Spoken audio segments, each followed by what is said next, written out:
माधव कुंज बिहारी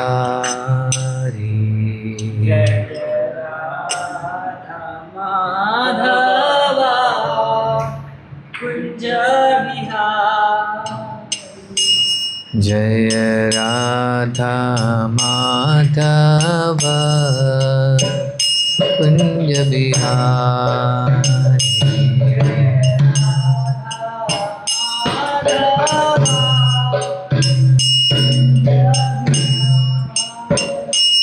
जय गोपी जन वल्लभ गिरिवरधारी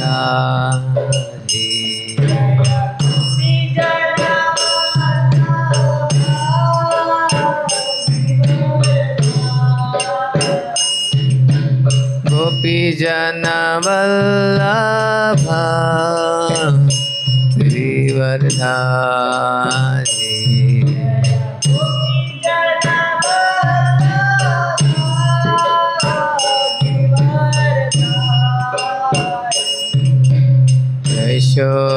यशोदानंदन व्रज जन रंजन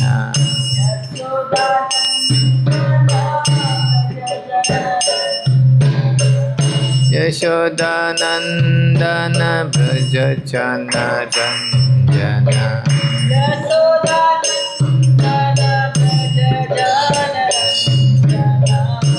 यमुना तीरा वनचारी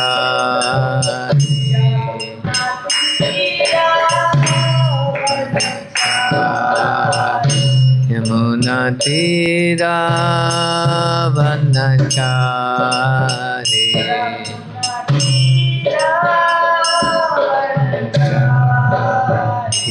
जय राधा माधव कुंज बिहारी राधा कुंज बिहारी जय Radha Madhav Kunj Bihari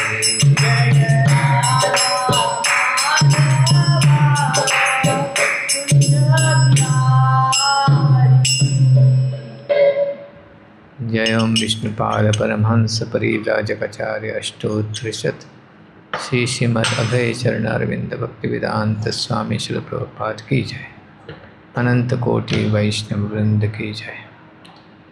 All glories to assembled devotees, all glories to assembled devotees, all glories to assembled devotees, all glories, all glories, all glories to Shri Guru and Shri Gauranga. God Hari Bol.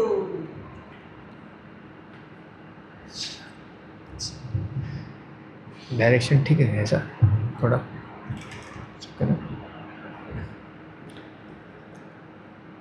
ओम नमो भगवते वासुदेवाय ओम नमो भगवते वासुदेवाय ओम नमो भगवते वासुदेवाय ओम नमो भगवते वासुदेवाय ओम नमो भगवते वासुदेवाय ओम नमो भगवते वासुदेवाय नारायणं नमस्कृत्यं नरं चैव नरोत्तमं देवीं सरस्वतीं व्यासं ततो जयमुदीरये नष्टप्रायेषु अभद्रेषु नित्यं भागवत सेवया भगवती उत्तमश्लोके भक्तिर्भवति नैष्टिकी कृष्णाय वासुदेवाय Devaki नंदनाय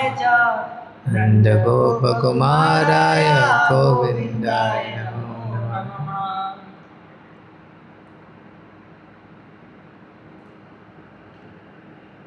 Shrimad Bhagavatam canto 4 chapter 3 text number 24 स्कंद 4 अध्याय 3 श्लोक संख्या 23 का पार्ट 2 करेंगे। 24 का 23 23rd हुआ तो उसका परपट बहुत बड़ा था।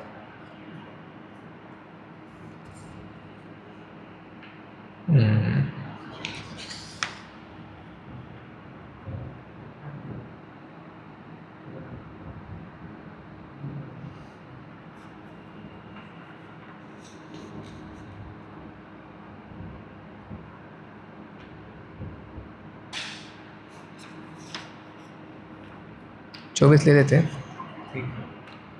तत्ते निरीक्षो न पितापि देहकृत तत्ते निरीक्षो न पिता निरीक्षित दक्षो मम द्वीट तदनुव्रताश्च ये।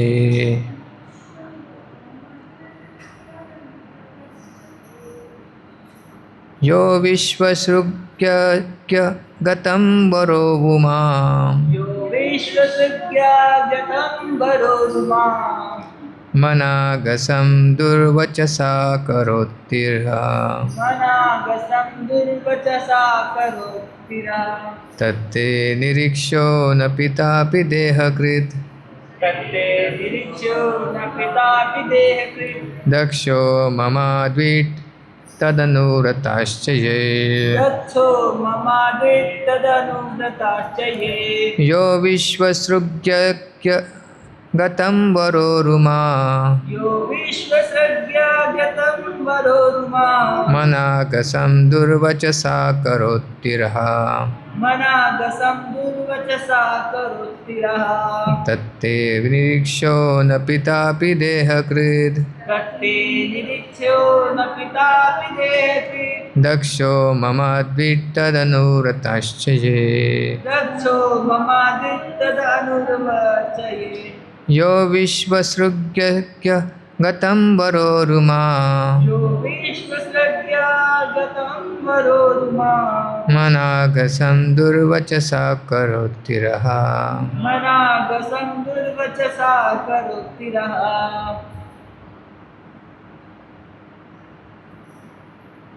ततो निरीक्ष्यो न पितापि देहकृत्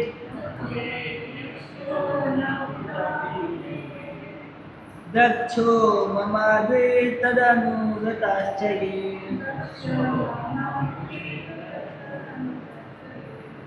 यो विश्वसृज्ञागतं वरोरुमा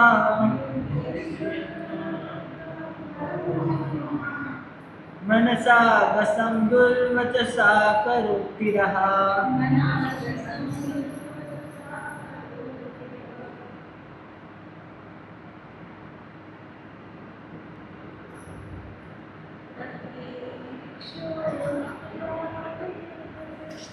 तत्ते निरीक्ष्यो न पितापि देहकृत्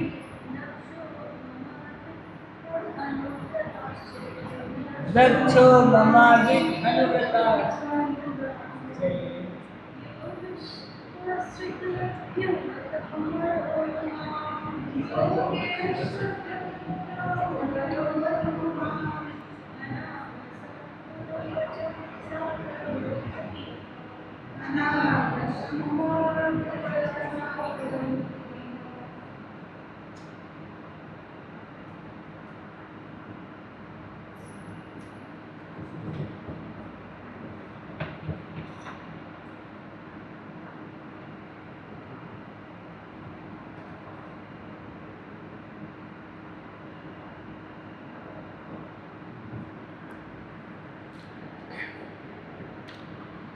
तत्ते तत् तत् अतः अतः ते ते तुम्हारा तुम्हारा निरीक्षः निरीक्ष्य देखने जाने हेतु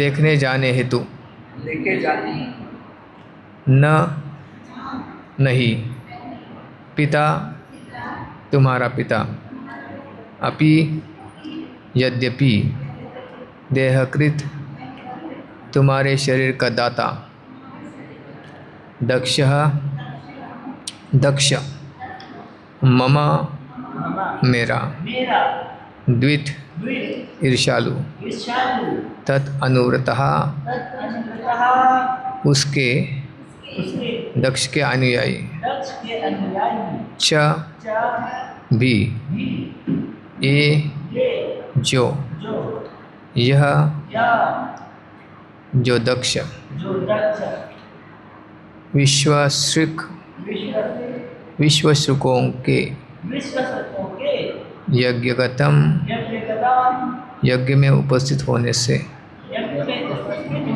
से वर उरु वर उरु हे सती हे सती माम माम मुझको उसको अनागसम अनागसम निर्दोष होने से, निर्दोष होने से, दुर्वचसा दुर्वचसा कटु वचनों से, कटु वचनों से, अकरोतिरह अकरोतिरह अपमान किया है। अपमान किया। अनुवाद और तात्पर्य अभय चरण अरविंद भक्ति वेदांत स्वामी श्री प्रभुपाद जी के द्वारा। अनुवाद। अतः तुम्हें अपने पिता से मिलने नहीं जाना चाहिए, यद्यपि वह तुम्हारे शरीर का दाता है, क्योंकि वह और उनके अनुयायी मुझसे ईर्ष्या करते हैं। हे परम पूज्या, इसी ईर्ष्या के कारण मेरे निर्दोष होते हुए भी उसने अत्यंत कटु शब्दों से मेरा अपमान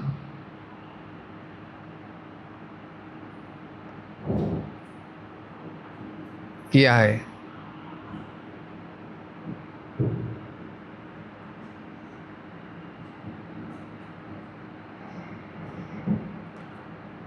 तात्पर्य।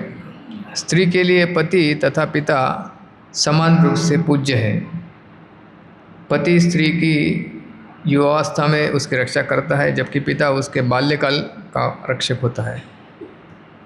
इस प्रकार दोनों ही पूज्य है, किंतु शरीर को जन्म देने के कारण पिता विशेष रूप से पूज्य होता है।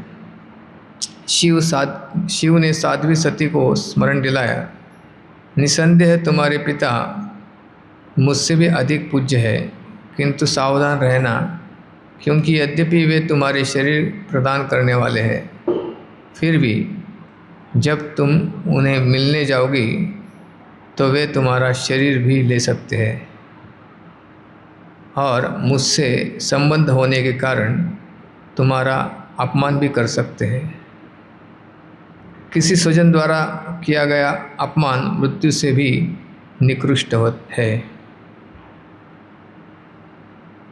विशेष रूप से जब मनुष्य अच्छे पद पर स्थित हो।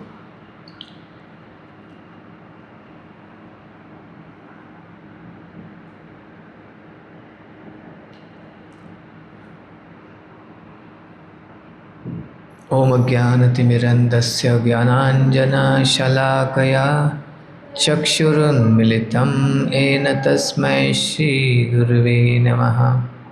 श्रीचैतन्यमनोभीष्टं स्थापितं येन भूतले स्वयं रूपा कदा मह्यं ददाति स्वपदान्तिकम्।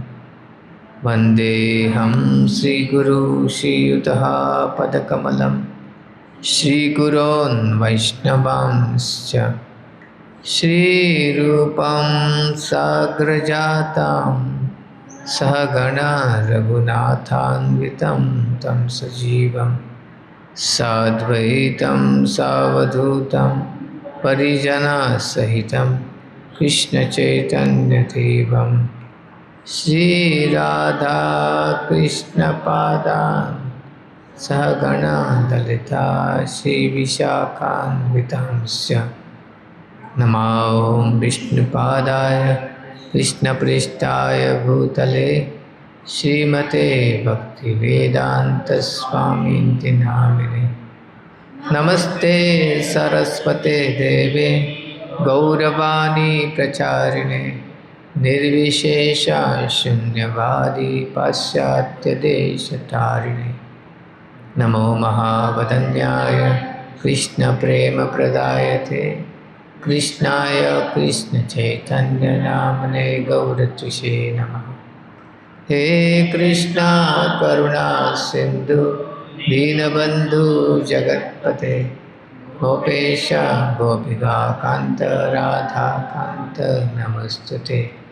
तप्तकाञ्चन गौराङ्गी राधे वृन्दावनेश्वरी वृषभानुसुते देवी प्रणमामि हरिप्रिये।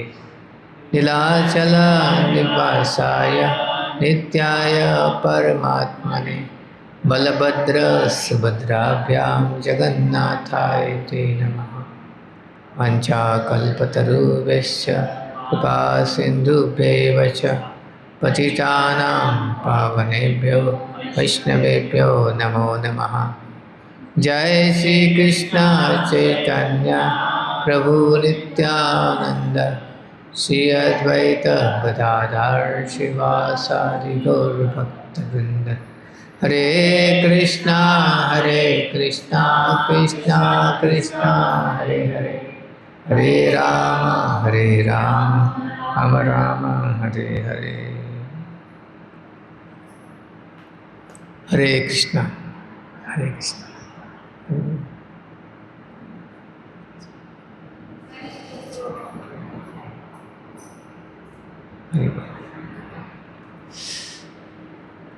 तो हम लोग श्रीमद् भागवतम के चौथे स्कंद के तीसरे अध्याय के 24वें श्लोक से पढ़ रहे हैं।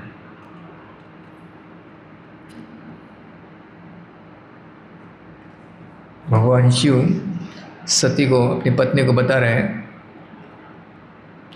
अतः तुम्हें अपने पिता से मिलने नहीं जाना चाहिए, यद्यपि वह तुम्हारे शरीर का दाता है, क्योंकि वह और उसके अनुयायी मुझसे ईर्ष्या करते हैं। हे परम पूज्या, इसी ईर्ष्या के कारण मेरे निर्दोष होते हुए भी उसने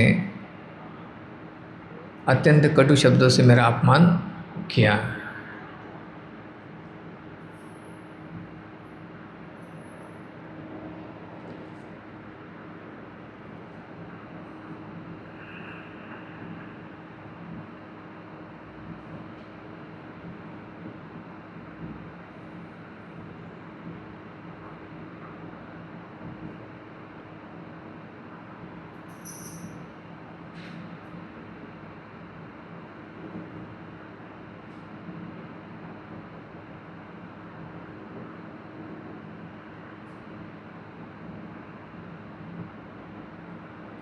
देहकृत, देहकृत मीन्स वन हु, जो अपने शरीर को काटता है।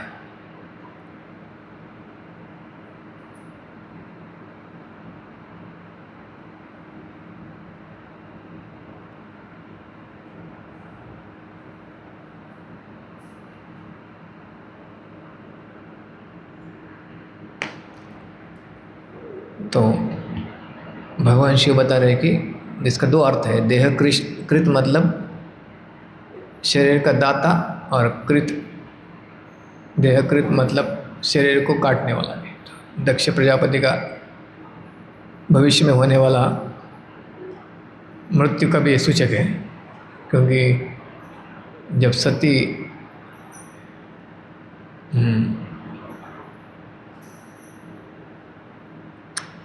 आगे जाके जब अपने देह का त्याग करती है, तो उसके बाद फिर भगवान शिव क्रोधित होकर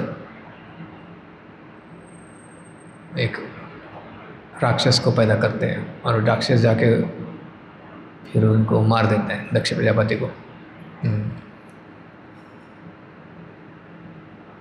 तो जब भगवान शिव, उनका जब अपमान किया उन्होंने, भगवान शिव कुछ नहीं किए उसके लिए। लेकिन जब उन्होंने सती को इस प्रकार व्यवहार किया, भगवान शिव बहुत क्रोधित हो गए।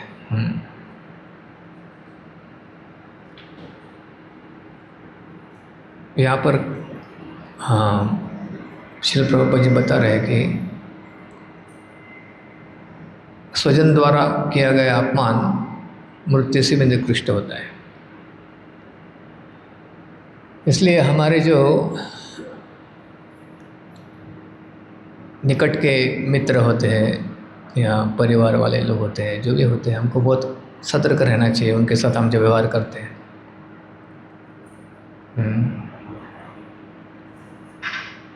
उनका अपमान नहीं करना चाहिए।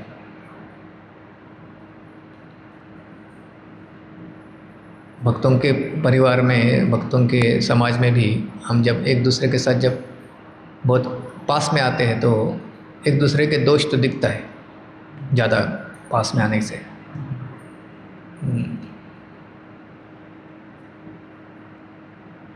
तो इसलिए ज़्यादा पास में आने से क्या होता है, व्यक्ति दूसरे व्यक्ति का महत्व को नहीं समझ पाता है। इंग्लिश में बोलते हैं फैमिलियरिटी ब्रीड कंटेम्प्ट। ज़्यादा पास में आने से व्यक्ति का होता है,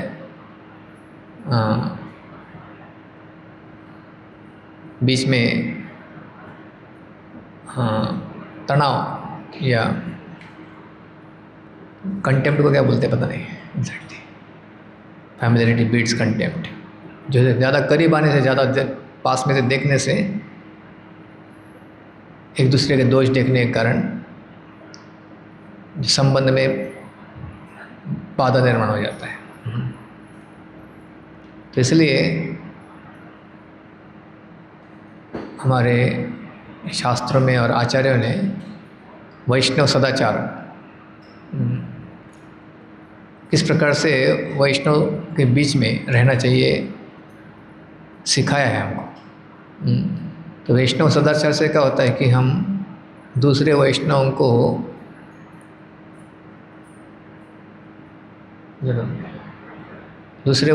को हम हमेशा आदर की भावना से देख सकते हैं। क्योंकि वैष्णव की निंदा या वैष्णव अपराध ये भक्ति में सबसे बड़ा बाधा है। श्री चैतन्य महाप्रभु ने इसको हाथी मत बोला है, हाथी अपराध। हाथी अपराध मतलब जैसे हाथी अगर किसी बगीचे में घुस जाता है तो सब कुछ नष्ट कर देता है ना। बाकी सब अपने अच्छी तरह से किया है, ध्यान रखा है, लेकिन हाथी को अंदर आने दिया। अब कितने भी अच्छा खाद दिया हुआ है, कितना पानी दिया हुआ है अच्छी तरह से, सब कुछ आपने इतना अच्छे से ध्यान रखा है, एक हाथी एक घुस गया अंदर सब कुछ ख़त्म करेगा। सब महीने महीने सालों साल का आपने जो किया है एक क्षण में ख़त्म कर देगा। उसी प्रकार से हम भक्ति कर रहे हैं, कई साल तक भक्ति की, आगे सोचा मैं अभी बहुत बड़ा भक्त हो गया, मैं किसी का भी अपमान कर सकता हूँ, है ना, किसी का भी मैं दोष निकाल सकता हूँ। तो बहुत सतर्क रहना चाहिए व्यक्ति को।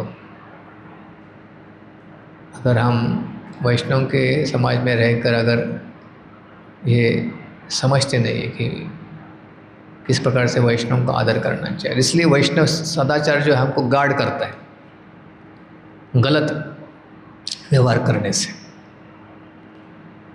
अमानिन मान देना, चैतन्य महाप्रभु ने कहा है कि अगर हरिनाम करना है आपको हमेशा तो दूसरों को सम्मान दीजिए हमेशा, और सम्मान की अपेक्षा मत करिए।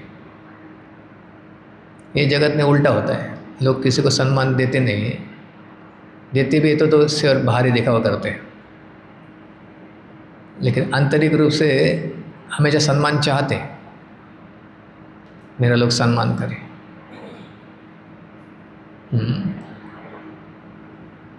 वैष्णव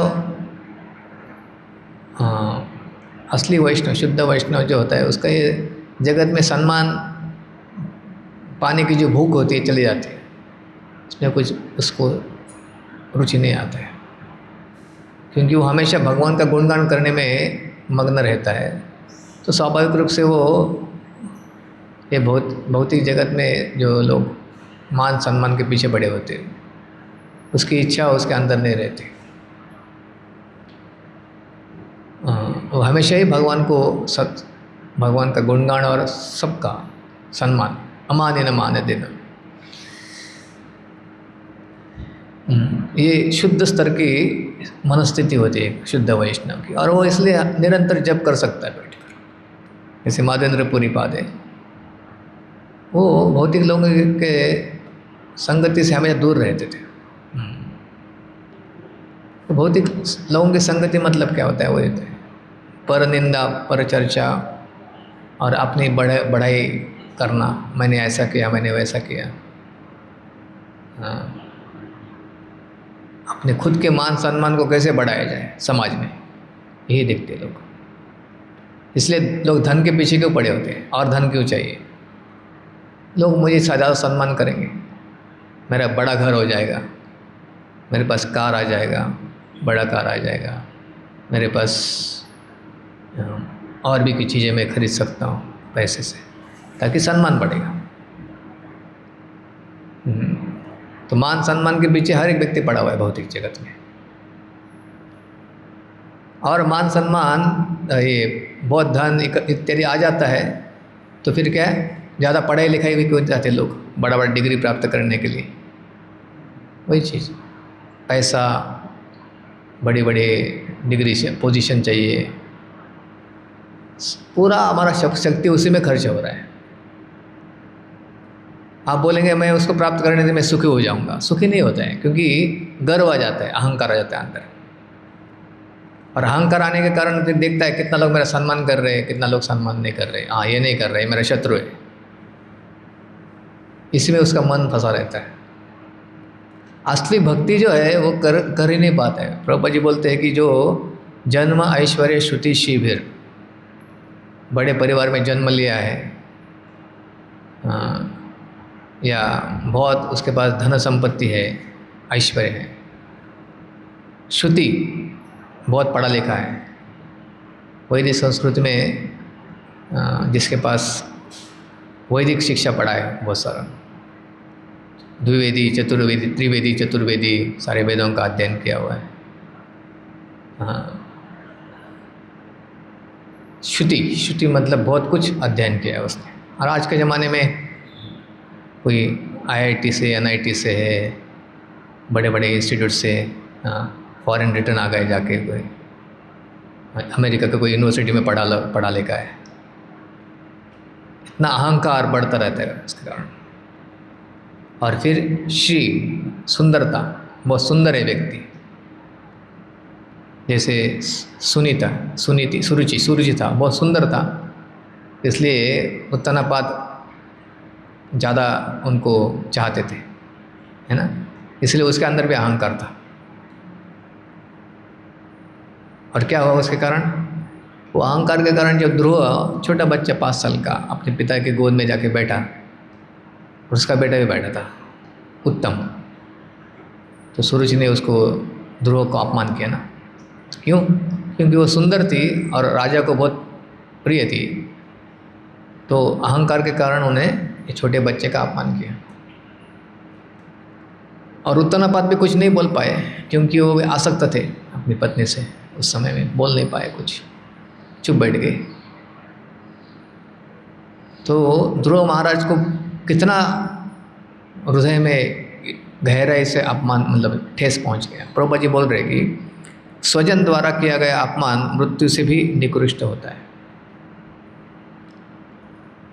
उनका अपमान किया उनकी सौतीली माँ ने, और पिताजी कुछ बोले नहीं, चुप रह गया।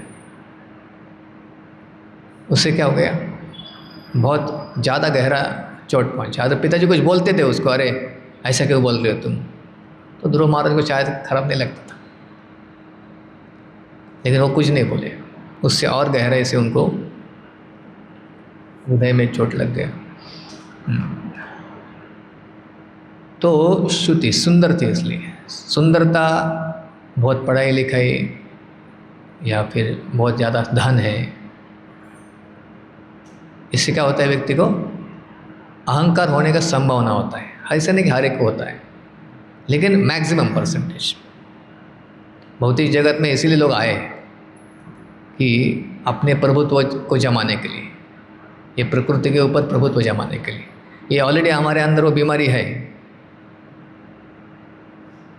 जो शुद्ध भक्त होता है वो सब ये चीज़ों को हैंडल कर सकता है,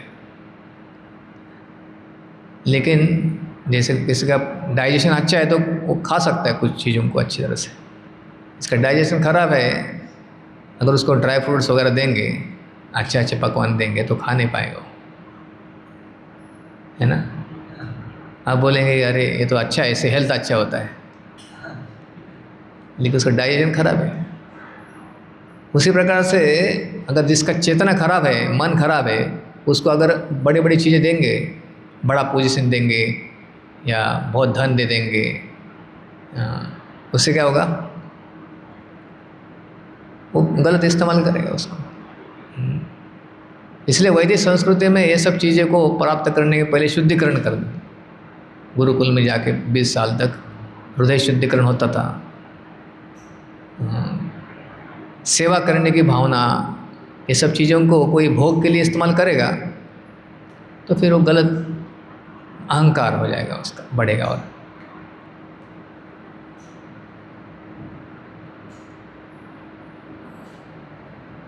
तो भक्ति में आने के बाद भी प्रभुपाद जी बोलते लोग मंदिर में जाते हैं, लेकिन जिस धन से अहंकार होता है किसी को, ये सब चार, जन्म ऐश्वर्य श्रुति शिविर येदमान अदपुमान, जो अहंकार हो गए तो वो भगवान का नाम जप नहीं कर पाएंगे ठीक तरह से। ऑफिशियली करेंगे हरे कृष्णा, लेकिन अंदर से हरे कृष्णा नहीं आएगा। हे कृष्णा, हे गोविंदा ऐसा करके पुकार नहीं सकेगा व्यक्ति, क्योंकि अंदर अहंकार भरा हुआ है। इसलिए चैतन्य महाप्रभु ने कहा कि अमान्य न मान देना, जो सबको सम्मान देता है और मान की अपेक्षा नहीं करता, वो कृष्ण का नाम जप कर सकता है निरंतर। कीर्तनीय सदाहरि तृणादपि सुनिचेन धरोरपि सहिष्णु अमान्य न मान देना। ये पूरा जगत ही मान सम्मान ये सब चीज़ों के पीछे पड़ा हुआ है, और मान सम्मान प्राप्त करने के लिए लोग कुछ भी करने के लिए रेडी हो जाते हैं।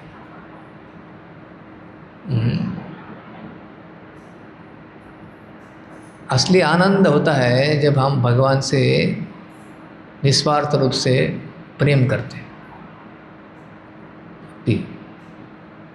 यही वास्तविक धन है, प्रेम धन। प्रेम धन बिना, कृष्ण प्रेम धन बिना दरिद्र जीवन। ये प्रेम धन के बिना सब लोग दरिद्र हैं। ये आता है चैतन्य भागवत में आता है, प्रेम धन बिना व्यर्थ दरिद्र जीवन। दास करी वेतन मोरी दियो प्रेम धन, ऐसा एक श्लोक आता है ना। दास मोरे वेतन, दास मोही वेतन मिले में, मुझे दास बना दीजिए और वेतन क्या है मेरा, ये प्रेम धन।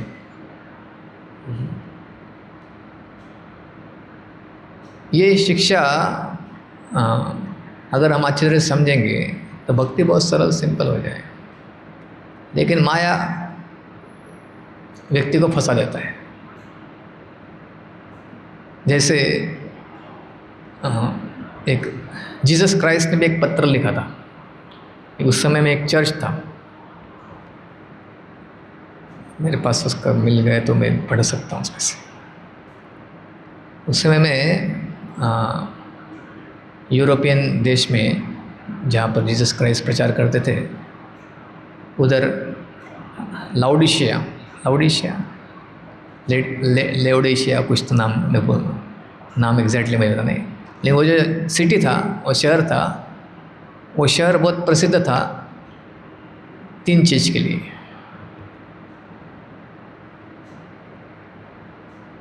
वहाँ पर लोग बिजनेस करते थे, ब्लैक वूल सेलिंग। ब्लैक वूल मतलब जो होता है वूलन कपड़े होते हैं, उसका बहुत बड़ा बिजनेस था उधर।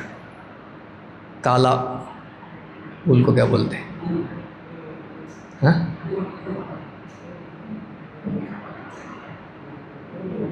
हाँ? कौन वूल ना, नहीं जो भी समझ नहीं आया सबको सब ब्लैक वूल।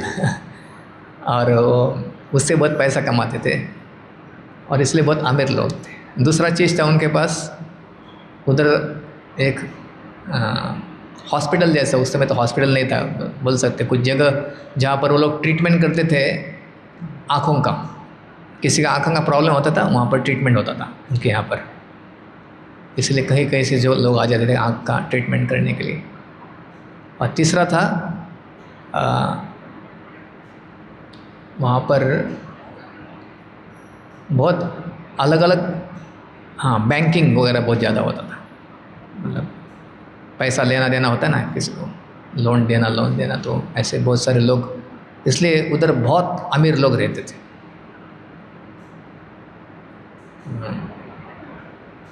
तो समस्या क्या था उधर, वो धन के कारण उनके अंदर अहंकार आ गया था। उधर में चर्च में लोग आते थे, फिर भी वो लोग सोचते थे कि हम तो बहुत धनी व्यक्ति लोग हैं।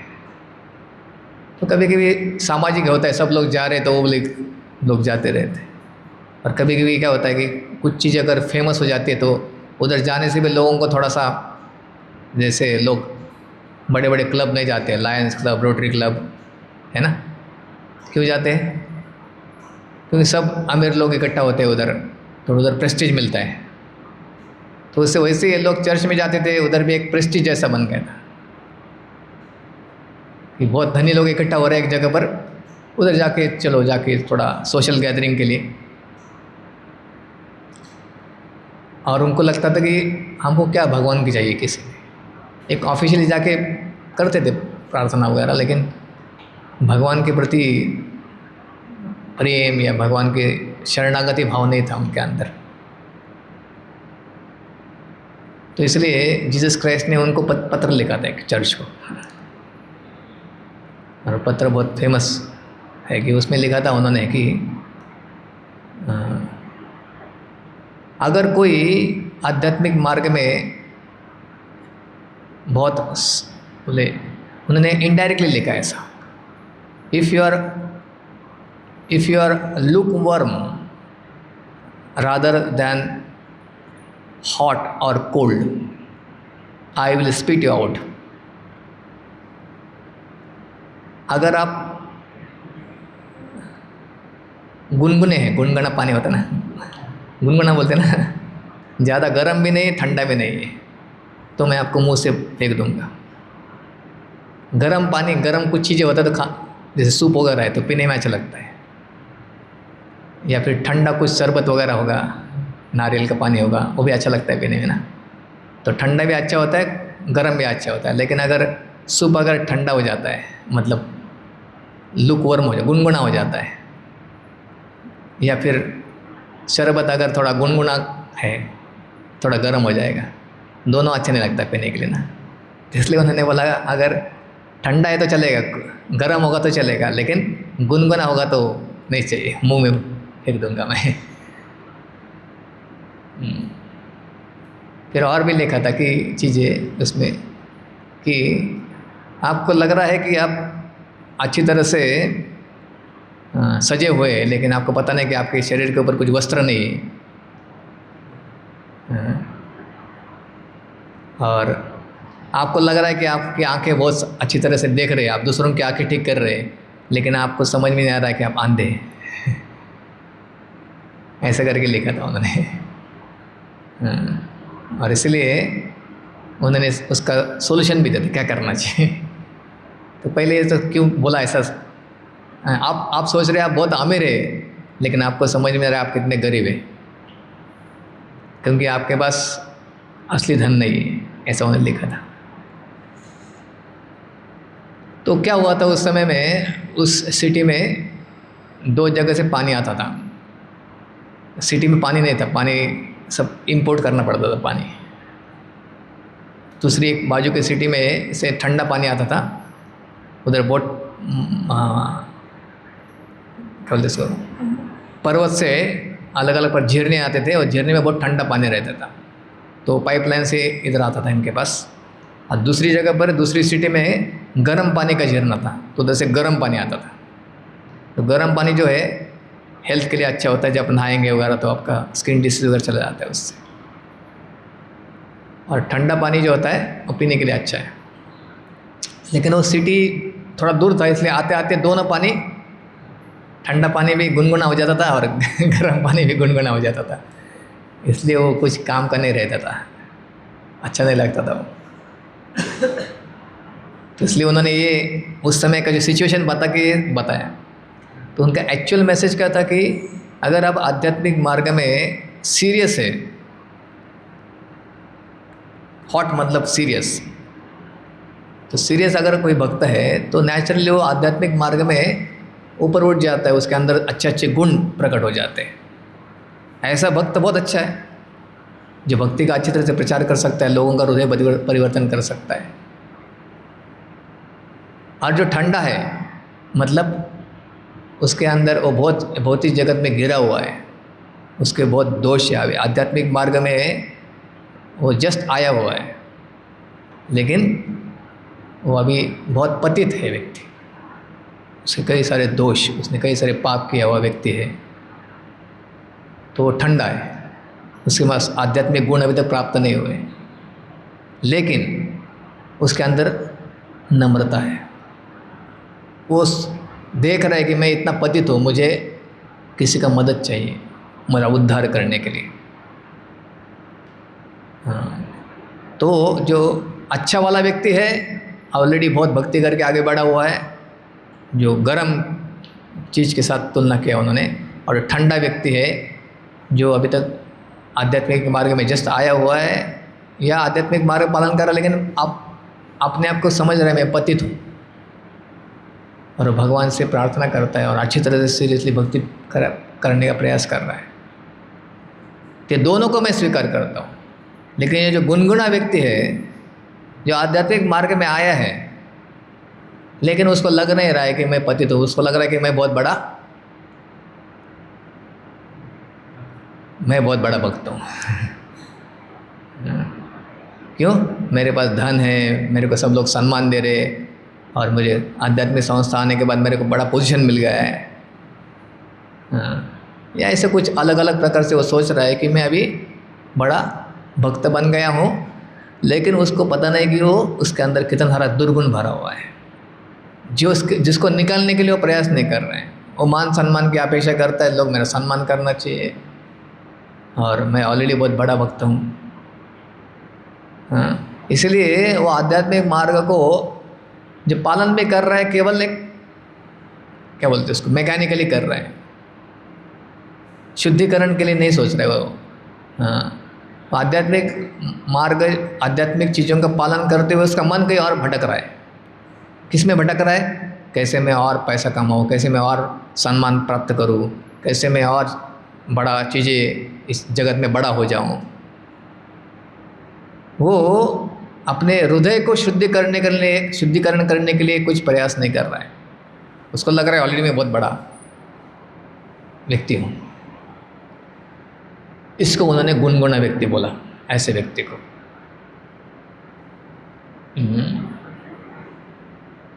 और फिर उन लोगों को उन्होंने बोला कि आप जो लोग हैं वो सोच रहे हैं कि हमारे पास बहुत धन है, और इसलिए आपको लग रहा है कि मैं ऑलरेडी, कभी लोगों को लगता है ना कि भक्ति करने से बहुत धन आ गया तो मतलब मैं भक्ति अच्छा किया। भगवान की कृपा से मुझे इतना धन प्राप्त हो गया।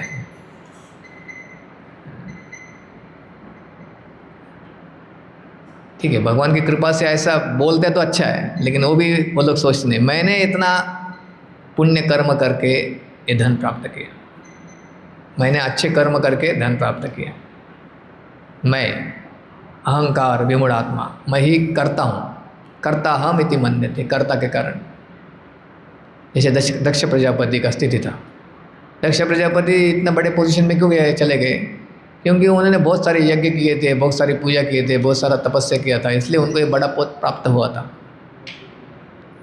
लेकिन उससे उनके अंदर का अहंकार और बढ़ गया था। इसलिए भगवान शिव जैसे महान वैष्णव को वो देख नहीं पाए वैष्णव के रूप में। उनको देख रहे मेरा दामाद है, क्यों नहीं उड़ा, बैठा हुआ है, मैं आया हूँ। तो दक्ष प्रजापति साधारण जीव है, भगवान शिव कौन है? शिव तत्व, उनको सम्मान करना चाहिए शिव जी को। लेकिन वो सोच रहा है कि मेरा दामाद है, मेरे को सम्मान करने चाहिए। सम्मान नहीं किया तो क्रोधित होकर शाप दे दिया उनको। तो ये होता है अवस्था जब बाहरी रूप से व्यक्ति कर रहा है, आध्यात्मिक चीज़ों को पालन कर रहा है, लेकिन आंतरिक शुद्धिकरण नहीं कर रहा है, तो अहंकार बढ़कर वो वैष्णव का अपराध कर देता है।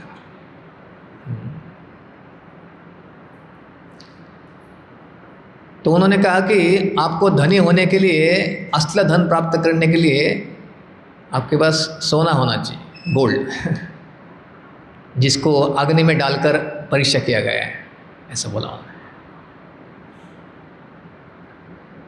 अग्नि में डालकर परीक्षा किया हुआ जो सोना होता है वो शुद्ध होता है सोना, क्योंकि वो लोग उस समय में सब बैंकिंग में सब पेपर करेंसी यूज़ करते थे। पेपर करेंसी मतलब नोट, उस समय नोट जैसा कुछ इस्तेमाल कर रहे थे। प्रभुपाद जी बोलते बार बार कि ये नोट जो यूज़ कर रहे हैं ये पेपर करेंसी का कुछ वैल्यू नहीं है। ये कभी भी आपके पास इतना सारा पेपर है पड़ा हुआ, नोट है, उसका कभी भी वैल्यू ज़ीरो हो सकता है। जैसे 500 रुपये का नोट का होगा ना, कुछ कुछ लोगों का पड़ा था नोट अंदर चला गया वहाँ, ज़ीरो हो गया वैल्यू। एक समय यूएस में ऐसा हुआ था कि स्टॉक मार्केट क्रैश हो गया था, तो डॉलर का वैल्यू भी ऐसा ज़ीरो हो गया था प्रैक्टिकली। ऐसा हालत हो गया था ख़राब 1930s में, 1930s लेट 30s में स्टॉक मार्केट, राइट 30s के आसपास। तो एक बकेट डॉलर भर के लेके जाएंगे, कुछ आलू चाहिए खाने के लिए। एक वक्त बता रहे थे ऐसा कि वो किसी दुकान में जाएंगे, एक बकेट डॉलर भर के, तो व्यक्ति क्या करेगा, और डॉलर फेंक देगा, बकेट ले लेगा और आपको आलू दे देगा, बकेट मिल जाएगा उसको डॉलर का कुछ वैल्यू नहीं था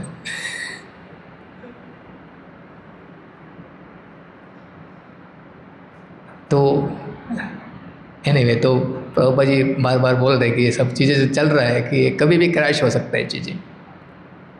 भगवान ने जो बना है करेंसी वो है सोना, करेंसी, गोल्ड करेंसी। तो जीसस क्राइस्ट बोल रहे थे उसके लिए कि ये जो सोना है, लेकिन ये सोना नहीं बोल रहे थे जो हम बोल रहे हैं। वो बोल रहे थे सोना मतलब एक वैष्णव जो बहुत कठिन परिस्थिति में जाकर भी उसने भगवान की भक्ति नहीं छोड़ा हुआ है,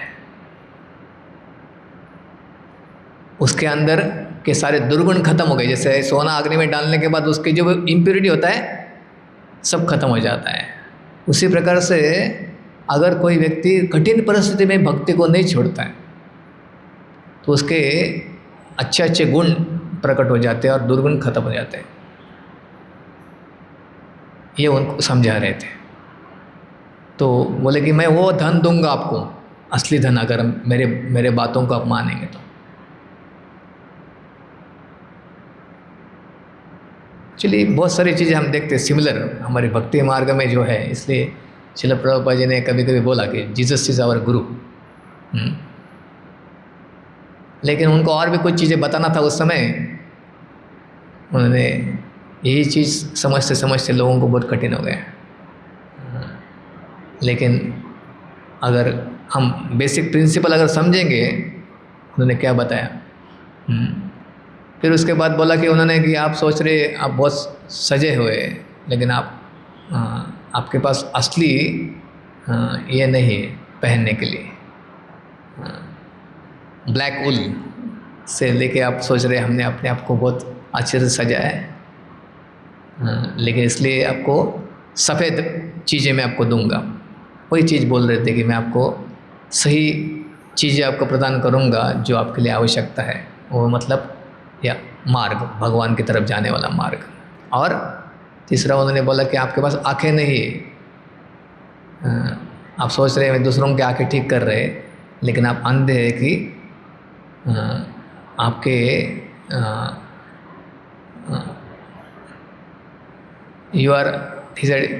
आपके ऊपर वस्त्र नहीं है, लेकिन आपको लग रहा है हमने बहुत अपने आप को अच्छी तरह सजाया है, और वो देखने के लिए आपके पास आँखें नहीं है। तो ये सब चीज़ें जो है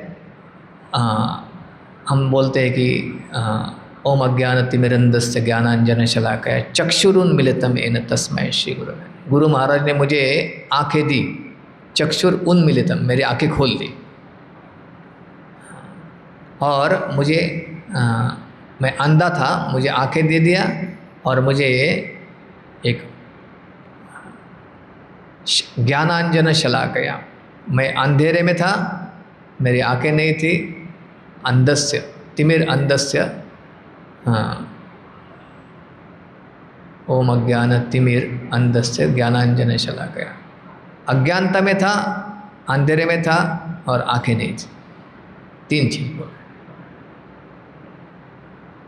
जैसे एक रूम में आप एंट्री कर रहे हैं, आपको पता नहीं रूम में क्या रखा हुआ है, और अंदर लाइट नहीं जल रहा है, अंधेरा है पूरा। आपको अगर पता है आपका ये रूम है, ठीक है, इधर फ्रिज रखा हुआ है, इधर कॉट रखा हुआ है, तो थोड़ा आप संभल सकते हैं, आपको ज्ञान है तो अंदर का।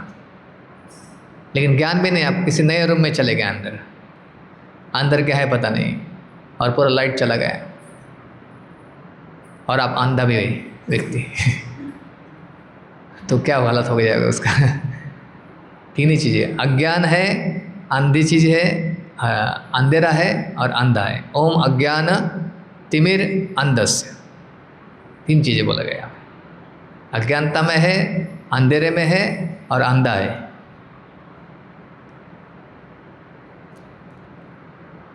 तो ऐसी स्थिति में हम है, कितने लोगों को लग रहा है हम ऐसी स्थिति में? नहीं लगता है, हमको लगता है हमको सब कुछ पता है। क्या है, हम तो देख पा रहे हैं। पश्चनपि न पश्यति, भागवत में बोला गया पश्चनपि न मतलब देखता है तो भी देखता नहीं, ऐसा है। हम देख रहे हैं सब कुछ लेकिन फिर भी दिखता नहीं। क्या बोला है, कौन सा श्लोक है वो? पश्चनपि न पश्यति, अपश्यताम आत्मतत्वम, एक श्लोक है। श्रोतव्यादिनि राजेंद्र नृणाम संति सहस्रशा अपश्यताम आत्मतत्वम गृहेषु गृहमेदिनाम। इस जगत में हजारों हजारों विषय माया ने बनाए हुए हैं चर्चा करने के लिए। श्रोतव्यादिनि राजेंद्र नृणाम संति सहस्रशा, सुनने के लिए हजारों हजारों विषय माया ने बनाए उस समय में। अभी इंटरनेट के कारण तो और कितना बढ़ा है, देखिए।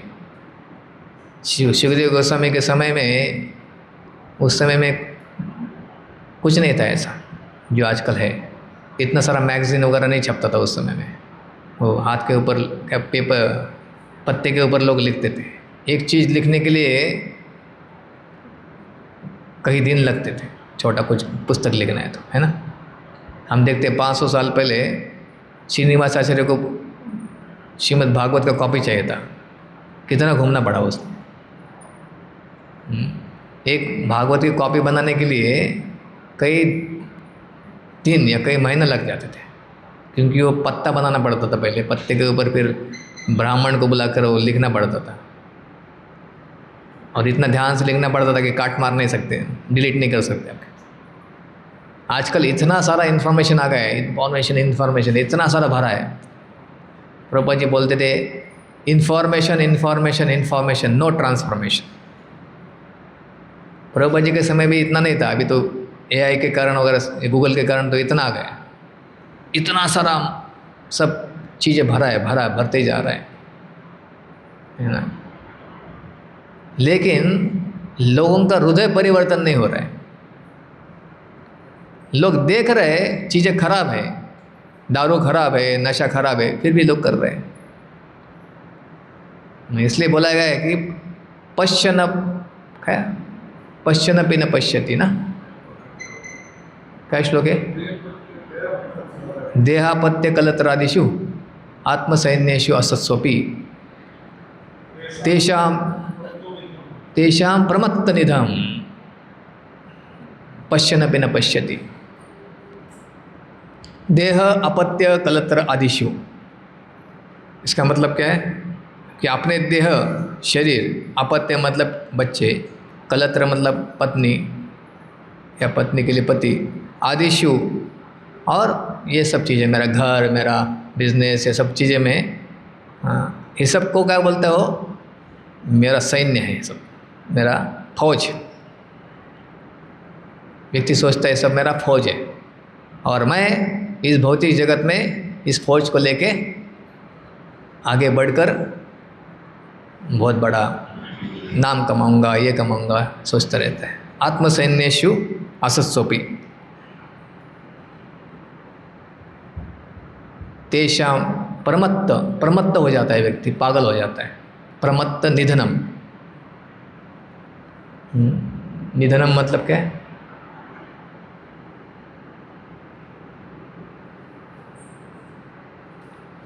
डिस्ट्रक्शन, हैविंग पश्य। तो ये सब चीज़ों में व्यक्ति पश्यन पे न पश्यने मतलब बहुत बार देखा है हमने, ऐसा नहीं कि ये जीवन में अनुभव किया, हर जीवन में वही होता है। हम सब इसके पीछे पड़ जाते हैं, सब इकट्ठा करते करते करते मृत्यु आ जाता है, सब कुछ खत्म हो जाता है। या फिर आप देखते हैं दूसरे लोगों के जीवन में भी ऐसा होता है कि लोग इतना पैसे के पीछे, मान सम्मान के पीछे बढ़ते बढ़ते बढ़ते जीवन खत्म हो जाता है। एक दिन ऐसा आ जाता है व्यक्ति खत्म हो जाता है। हम अपने जीवन में भी देखा है, पिछले जीवन से आ रहा है, इस जीवन में भी आप देखते हैं, लेकिन फिर भी वो सब लोग उसी के पीछे पड़ते हैं। इसलिए बोलता है यहाँ पश्चानपि न पश्यति, कि देख कर भी व्यक्ति समझता नहीं। पश्चानपि न पश्यति, कि हर एक चीज़ कैसे कुछ समय के बाद ख़त्म हो रही है, लेकिन कोई सोचता नहीं कि इससे बाहर कैसे निकलना है। सब लोग एक ही जैसे भेड़ की तरह जाते रहते, वो जा रहा है इसलिए वो जा रहे हैं, ऐसा करते हुए। तेषां प्रमत्त निधनम, although sufficiently experienced, they still do not see their inevitable destruction. ये सब खत्म होने वाला है एक दिन। This material world is called a world of death. आ ब्रह्म भुवनालोका पुनरावर्तिन अर्जुन, कि ब्रह्मा से लेकर चींटी तक सब लोग, उनका कुछ समय के बाद जीवन काल खत्म हो जाता है। और जीवन काल खत्म जब होता है, उस समय का अनुभव क्या होता है? पराभवस्तावद अबोध जात यावन्न जिज्ञासम आत्मतत्वम। जो आत्मतत्व के बारे में जिज्ञासा नहीं किया है, वो मृत्यु के समय में, मतलब कोई ऐसा युद्ध करते करते रहे, उसको कोई मार दिया, ख़त्म। मरने के समय कैसा अनुभव होता है उसको? कोई जीतने के लिए युद्ध कर रहा है बहुत जोश के साथ, लेकिन उसको मार दिया गया। वैसे पराभवस्तावद अबोध जात, पराभव मतलब उसका बहुत भयानक उसको हार जीवन के अंत में होता है, लेकिन फिर भी उसका जो प्रयास रुकता नहीं, अगले जीवन में फिर से वो कंटिन्यू करता है।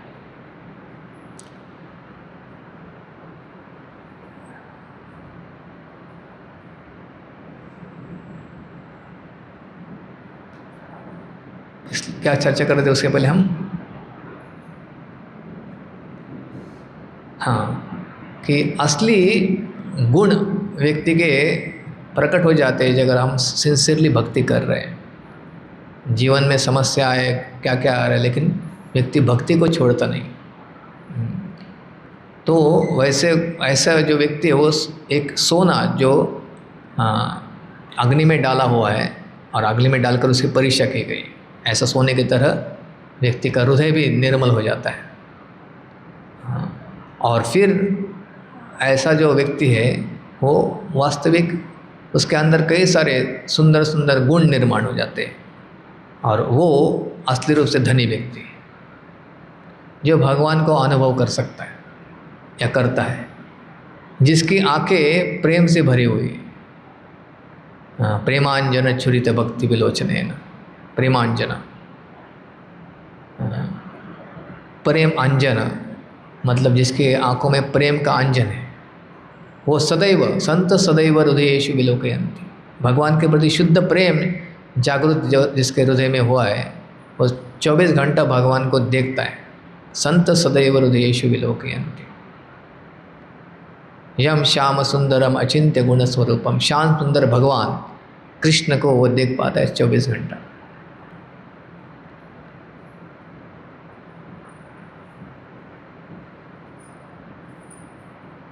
उसके अंदर बिल्कुल भी अहंकार नहीं रह जाता है, मान शून्यता।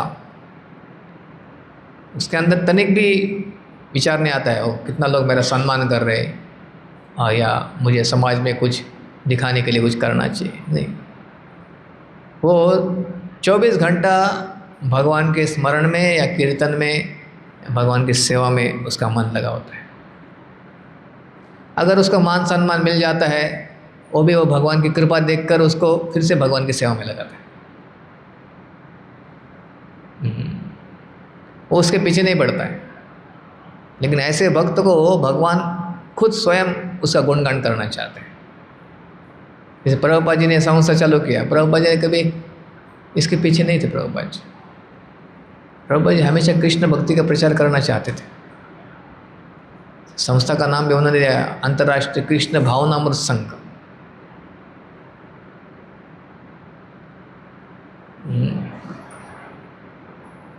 कि प्रभुपाद जी ने कृष्ण भावना हमारे हृदय में जागृत करना, यह संस्था का उद्देश्य है। ऐसा नहीं कि इस्कॉन, सिर्फ इस्कॉन का नाम टैग लगाना हमारे पर है, मैं इस्कॉन का हूँ, मैं इस्कॉन का हूँ। लेकिन क्या मैं कृष्ण भावना भावित हूँ क्या यहाँ पर भी आकर मैं अपने मान सम्मान इसको ही बढ़ाने के लिए प्रयास करूँ। ये संस्था हम प्रभुपाद जी ने बनाए, यहाँ पर आकर हम सेवा करें, ना कि इधर आके भी हम लोग भौतिक चीज़ों को फिर इकट्ठा करने में लग जाए। संस्था को लेकर प्रभुपाद जी का नाम इस्तेमाल करके, जैसे लोग गीता को इस्तेमाल करके अपना खुद का ही प्रतिष्ठा बढ़ाना चाहते हैं ना, जो मायावादी लोग होते हैं या जो तथाकथित दार्शनिक होते हैं, गीता के ऊपर टिप्पणी क्यों लिखते हैं वो लोग?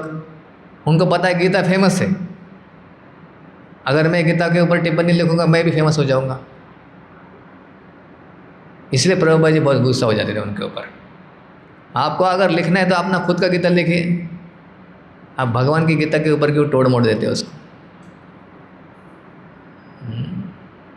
किनको पता है उनकी गीता कोई पढ़ने वाला नहीं है, लेकिन भगवान कृष्ण की गीता लोग पढ़ने वाले, उसको लेके अपना प्रसिद्धि बढ़ाना चाहते हैं लोग। ये प्रसिद्धि बढ़ाने का अंदर इतना भरा हुआ है बद्ध जीव के अंदर। जैसे वो जॉन लेनन था, एक 4 बीटल्स में से एक था। उस समय में वो लोग इतना प्रसिद्ध थे पूरे जगत में।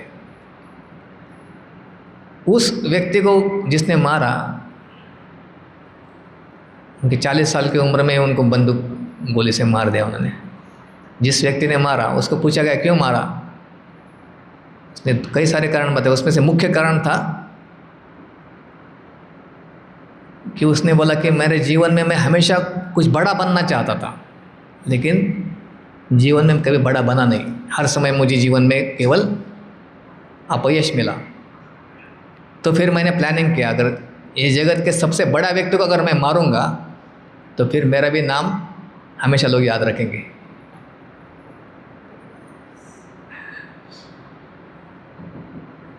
और इसलिए मैं उनको मार दिया। तो ये लोगों के अंदर, बहुत बद्ध जीव के अंदर इच्छा इतना प्रबल है कि वो कुछ भी करने के लिए तैयार हो जाता है। इस तरीके से नहीं मिलेगा तो उस तरीके से।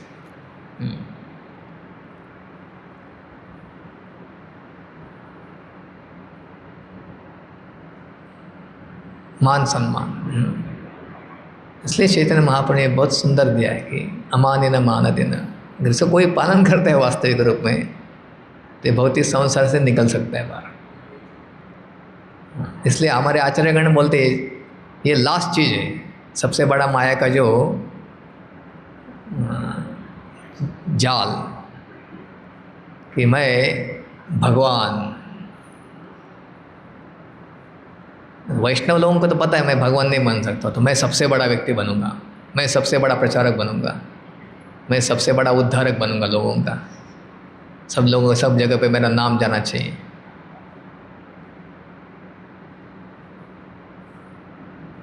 माया उसको इधर ही भौतिक जगत में फंसा देती है।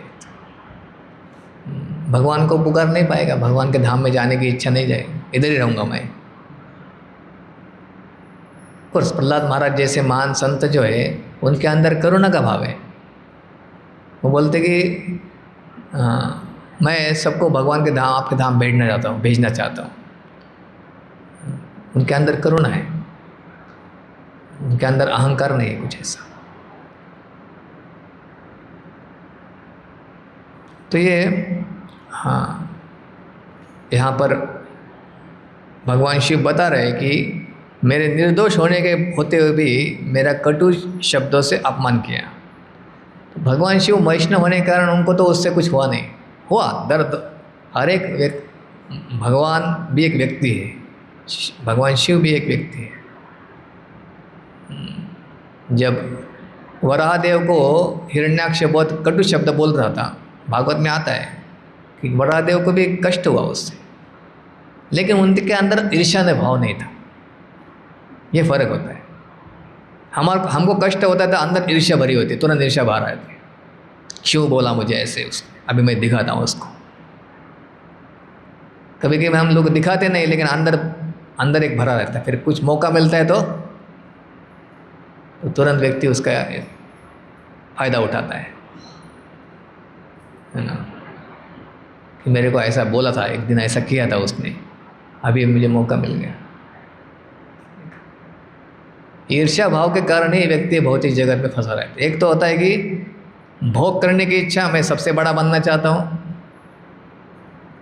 ईश्वरो हम अहम भोगी, असुर के लक्षण भगवान बताते हैं 16वें अध्याय में। मैं ईश्वर हूँ, मैं भोगी बनना चाहता हूँ, सबसे बड़ा भोगी।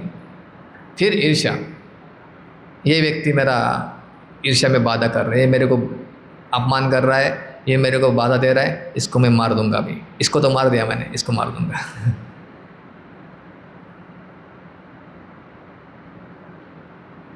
मारना मतलब कभी कभी होता है अपमान करना किसी का।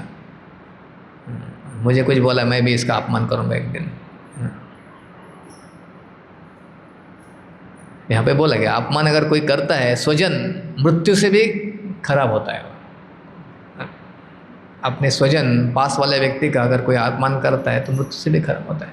जैसे अभी आगे जाके होगा ऐसा कि जब दक्ष प्रजापति जब सती का अपमान किए तो फिर उन्होंने आत्महत्या कर लिया, अपने शरीर को त्याग कर दिया उन्होंने, है ना। भगवान शिव का अपमान किए, उनका भी अपमान किए। ये बहुत बड़ा जिम्मेदारी है। अगर कोई भी व्यक्ति अगर किसी का जिम्मेदारी लेता है, उसके ऊपर आश्रित लोगों का, कि हमको ऐसे वचन नहीं बोलने चाहिए जिसके द्वारा वो अपमानित हो जाए। देखिए, एक माता पिता का कर्तव्य होता है कि एक बच्चे का दोष को सुधारना, है गुरु का भी कर्तव्य होता है एक शिष्य का दोष सुधारना। लेकिन हमारे अंदर एक करुणा की भावना होनी चाहिए उसके लिए। हमारे अंदर लोभ या क्रोध, वो चीज़ों से हम दूसरे के दोष अगर निकालने का प्रयास करते हैं, दिखाते हैं, अगर हमारे अंदर करुणा का भाव नहीं है, अगर किसी के दोष दिखा रहे हैं, इसके दोष देखने की भावना है, किसी का अपमान करने की भावना है केवल, तो फिर हम अपनी जिम्मेदारी को सही रूप से संभाल नहीं पाएंगे। जैसे सुरुचि ध्रुव महाराज को ऐसे वचन बोली, क्योंकि वो अहंकार था उनके अंदर। कभी कभी माता पिता जो होते, दो बेटे होते हैं, तो एक बेटा अच्छा होता है बुद्धिमान, दूसरा बेटा बुद्धिमान नहीं होता है, तो उसको बार बार ताने लगा देते हैं, है ना, कंपेयर करते हैं, देखो वो इतना मार्क्स कमा रहा है, तुम क्या कर रहे हो। ऐसा हुआ है, ऐसा पाया गया है। कभी कभी वो छोटा जो दूसरा बच्चा होता है, जो उसके ऊपर बहुत गहरा साइकोलॉजिकल इफेक्ट हो जाता है, क्योंकि माता पिता कंपेयर करते रहते हैं हमेशा। या कोई अमीर बन जाता है, कोई गरीब रह जाता है, जैसा किसी का भाग्य होगा उसके अनुसार चीज़ें होगा। या किसी को बुद्धि ज़्यादा, किसी को कम हो सकता है। जैसे मैं उदाहरण बताया था कि मैं बचपन में देखा, मेरे पिताजी के मित्र थे, उनके दो बेटे थे, एक बहुत बुद्धिमान था और एक बिल्कुल एक ज़्यादा बुद्धि नहीं था। एक बड़ा इंजीनियर, उस समय में अच्छा इंजीनियर गवर्नमेंट कॉलेज से उसका ग्रेजुएशन होके वो अच्छा, उनको बड़ा जॉब भी मिल गया। दूसरा व्यक्ति तो 10वीं पास भी नहीं हो पाया, तो वैसे ही कुछ छोटा मोटा कुछ काम करते थे। और उनकी पत्नी हमेशा उनको ताने लगाती थी, ये तुम गधा हो, तुम भाई को देखो इतना बड़ा हो गया, तुम क्या किया जीवन में, ऐसा बोलते रहते थे। कभी कभी ओपनली बोलते थे। कई बेटा और एक बेटी था, लेकिन ऐसा बोलते बोलते उसने फिर एक दिन आत्महत्या कर लिया। जैसे प्रभुपाद जी बोल रहे ना कि स्वजन द्वारा किया गया अपमान मृत्यु से भी निकृष्ट होता है, तो उसने आत्महत्या कर दिया। उसको लगा था कि उसके अंदर ईर्ष्या थी कि अरे इसका बड़ा भाई इतना कमा रहा है और मेरा पति क्या कर रहा है, कुछ नहीं कर रहा है। वास्तविक अगर पति के प्रति अगर कुछ सही में प्रेम या कुछ आदर है तो जिस भी अवस्था में रखा हुआ है व्यक्ति उनको सहकार्य की भावना से चलेगा, जानकर कि क्योंकि ये भौतिक जगत में जैसा हमको चीज़ें मिला है ज़्यादा हम उसको बदलावट नहीं कर सकते भौतिक चीज़ों को, लेकिन आध्यात्मिक रूप से हमेशा हम बदलावट कर सकते हैं। आध्यात्मिक मार्ग में अगर उन्नत होना है तो भौतिक चीज़ों की कोई भी चीज़ हमारे ऊपर बाधा नहीं रह सकती। आध्यात्मिक जगत में जाने के लिए चाहे आप बहुत बड़े आमिर हो चाहे गरीब हो, कोई भी व्यक्ति भक्ति कर सकता है, उसमें बदलावट कर सकते हैं। लेकिन भौतिक चीज़ में ज़्यादा बदलावट नहीं हो सकता है। हम देखते हैं कितने लोग गरीब ही रह जाते हैं और कितने लोग आमिर होते हैं, वो आमिर का गरीब भी हो सकता है लेकिन ऊपर नीचे होते रहते हैं भौतिक जगत में। भौतिक प्रयास से उसको ज़्यादा आप सुधर नहीं पाएंगे। जैसे किसी का व्यक्ति का चेहरा है, वो चेहरा आजकल प्लास्टिक सर्जरी सुधरते हैं लेकिन कितना सुधर पाएंगे आप ज़्यादा कुछ नहीं कर पाएंगे उसमें। भौतिक चीज़ों को हम ठीक ठाक ज़्यादा चीज़ों को कर नहीं पाएंगे, लेकिन आध्यात्मिक रूप से अगर हम अपने मन को शुद्ध करना चाहते हैं तो भगवान की सारी कृपा शक्ति हमको मदद कर सकती है उसके लिए। और आध्यात्मिक रूप से ही अगर कोई करता है प्रयास तो भौतिक चीज़ भी सुधर सकता है अगर चाहिए तो, ज़रूरत पड़ता है तो। लेकिन जो आध्यात्मिक रूप से उन्नत है वो उसकी ज़्यादा पीछे पड़ता नहीं भौतिक चीज़ों को सुधारने के लिए। लेकिन आध्यात्मिक चीज़ों से भौतिक चीज़ भी सुधर सकती है, ऐसा नहीं सुधर सकती। जैसे सुदामा है, भगवान की भक्ति किया केवल, और कुछ किया क्या उन्होंने? कुछ बिजनेस जाके किया, भगवान उनको इतना बड़ा ऐश्वर्य दे देना उनको। या वसुदेव लेपर था, उनको लेप्रेसी हो गया था, भगवान जाके आलिंगन के तुरंत कौन सा दवाई लगाया था उन्होंने, एकदम से ऐसा दिखने लगे चैतन्य महाप्रभु जैसे, चमकने लगे वो। भौतिक चीज़ें करने से यह सब कुछ नहीं होगा, आध्यात्मिक चीज़ें करने से कुछ बदलावट ला सकता है वास्तविक रूप में। भौतिक चीज़ें करने से थोड़ा बहुत इधर उधर एडजस्ट कर सकते हैं, लेकिन भक्त नहीं चाहता है कि भौतिक चीज़ों को सुधारे सिर्फ, क्योंकि वो जानता है कि भौतिक चीज़ें सुधारने से मैं फिर ज़्यादा अहंकारी बन जाऊँगा। जैसे वसुदेव लेपर जो थे, महाप्रभु ने उनको जब इतना सुंदर रूप दे दिया, उनका लेप्रेसी भी चला गया और उनको इतना सुंदर रूप प्राप्त हो गया, तो उनके चेहरे के ऊपर चिंता हो गई। महाप्रभु ने पूछा क्या हो गया आपको? खुश होना चाहिए था उनको, बहुत प्रसन्न हो गए, महाप्रभु की कृपा मिल गई। लेकिन उनको चिंता क्या था? वो बोले अभी मैं इतना अच्छा सुंदर रूप प्राप्त किया हूँ, सब लोग आके मेरी पूजा करेंगे अभी। बोले इतना महान व्यक्ति जी चैतन्य महाप्रभु की स्पेशल कृपा प्राप्त हो गया इनको, और फिर मेरा अंदर अहंकार आ जाएगा। और मैं अभी की अवस्था में इतना अच्छा जप करता था क्योंकि मुझे कोई देखना भी नहीं चाहता था, इसलिए मेरा ध्यान पूरी तरह से आपके ऊपर था। अभी अगर मेरे पास इतना सारा मान सम्मान आएगा तो मुझे डर लग रहा है कि मैं आपको भूल जाऊंगा, तो ये डर अच्छा है। फिर चैतन्य महाप्रभु ने कहा कि आप निरंतर जब कृष्ण का नाम जप करते रहेंगे तो आपके अंदर ऐसा अहंकार नहीं आएगा। हरे कृष्णा कृष्णा कृष्णा हरे हरे, हरे राम राम राम हरे हरे। तो प्रभुपाद बोलते भक्त के अंदर ये एक डर होना अच्छा है। क्या डर होना चाहिए? कि मैं माया में नहीं फंसूंगा। और उसको वो डर होने के लिए क्या होना चाहिए? भक्ति सिंसियरली करना चाहिए। हमको डर लगता है मेरे पास पैसा नहीं रहेगा, ये नहीं रहेगा, वो नहीं रहेगा, क्या होगा? लेकिन असली डर होना चाहिए कि हमारे अंदर कि मैं भक्ति मार्ग से नहीं गिरूँ नीचे, मैं भगवान को भूलूँ नहीं कभी। ये डर अच्छा है, माया में नहीं फंसूंगा मैं। एक भक्त हमेशा भगवान से यही प्रार्थना करता है कि मैं ये भक्ति जो प्राप्त किया हूँ उसको मैं नहीं छोड़ूँ मेरे जीवन में, फिर उसके ऊपर माया का प्रभाव नहीं होगा। चलो प्रभुपाद जी ने हाँ, एक बार बोला ऐसा, मैं माया से मुक्त हो गया हूँ, मैं माया का प्रभाव मेरे पर नहीं हो सकता। प्रभुपाद जी ऐसा बोले। सब भक्त लोग बहुत खुश हो गए सुनकर प्रभुपाद जी के वचन ऐसे। फिर आगे जाके कुछ समय के बाद एक भक्त जो इस समय थे प्रभुपाद जी जब बोला, तो अन्य समय में प्रभुपाद जी को देखा, भगवान से बहुत प्रार्थना कर रहे थे प्रभुपाद जी, राधा कृष्ण से। भक्त ने जाके प्रभुपाद जी पूछा, क्या आप प्रार्थना कर रहे थे? प्रभुपाद जी बोले, मैं प्रार्थना कर रहा था राधा रानी से कि मैं कभी अहंकारी नहीं बनूं, और मैं कभी आपको भूलूं नहीं, और कभी मैं माया में नहीं फंसूं। तो प्रभुपाद जी आपने बोला तो आप माया से मुक्त है ऑलरेडी, और आप बोल रहे हैं अभी माया में नहीं फंसो, इसलिए प्रार्थना कर रहे हैं।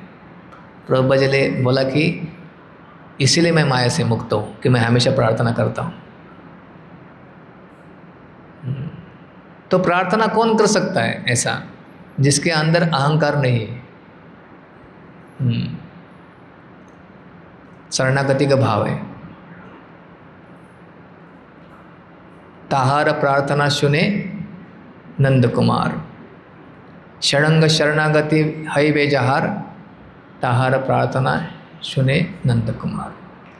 जो शरणागति लेने के लिए सही रूप से प्रयास कर रहा है, अनुकूल्य से संकल्प प्रतिकूल्य से वर्जनम, आत्मनिक्षेप कार्पण्य। कार्पण्यता मतलब क्या है? नम्रता।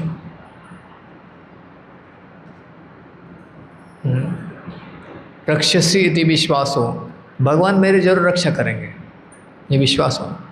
रक्षसी इति विश्वासो, गोप्तृत्व वर्णन, तथा भगवान ही वास्तविक मेरे पालन करता है, यह अनुभव करना जीवन।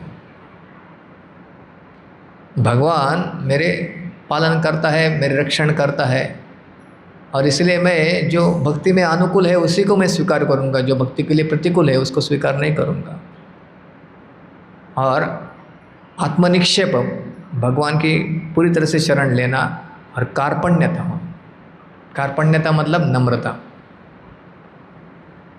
कि मैं ये भौतिक संसार में गिरा हुआ हूँ, भगवान मेरा उद्धार करिए। कार्पण्य दोष मतलब मेरे अंदर कार्पण्यता मतलब मेरी स्थिति बुरी है, अर्जुन बोल रहे कि मैं एक भौतिक जगत में गिरा हुआ व्यक्ति हूँ, कि कृपा करके मुझे स्वीकार करिए आप, है ना,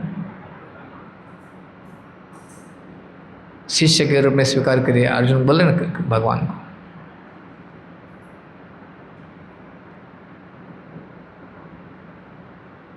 तो ये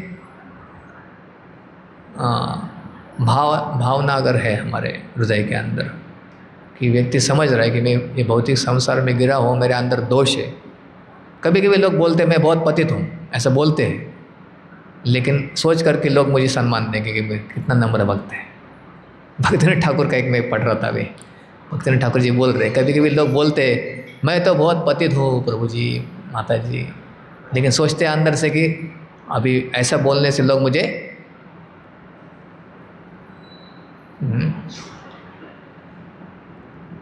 हम लोग कभी वैष्णव सॉन्ग गाते हैं, लेकिन इतना सुर में गाना चाहते हैं, गोपीनाथ मम निवेदन सुनो, विषय दुर्जन सदा कामरत।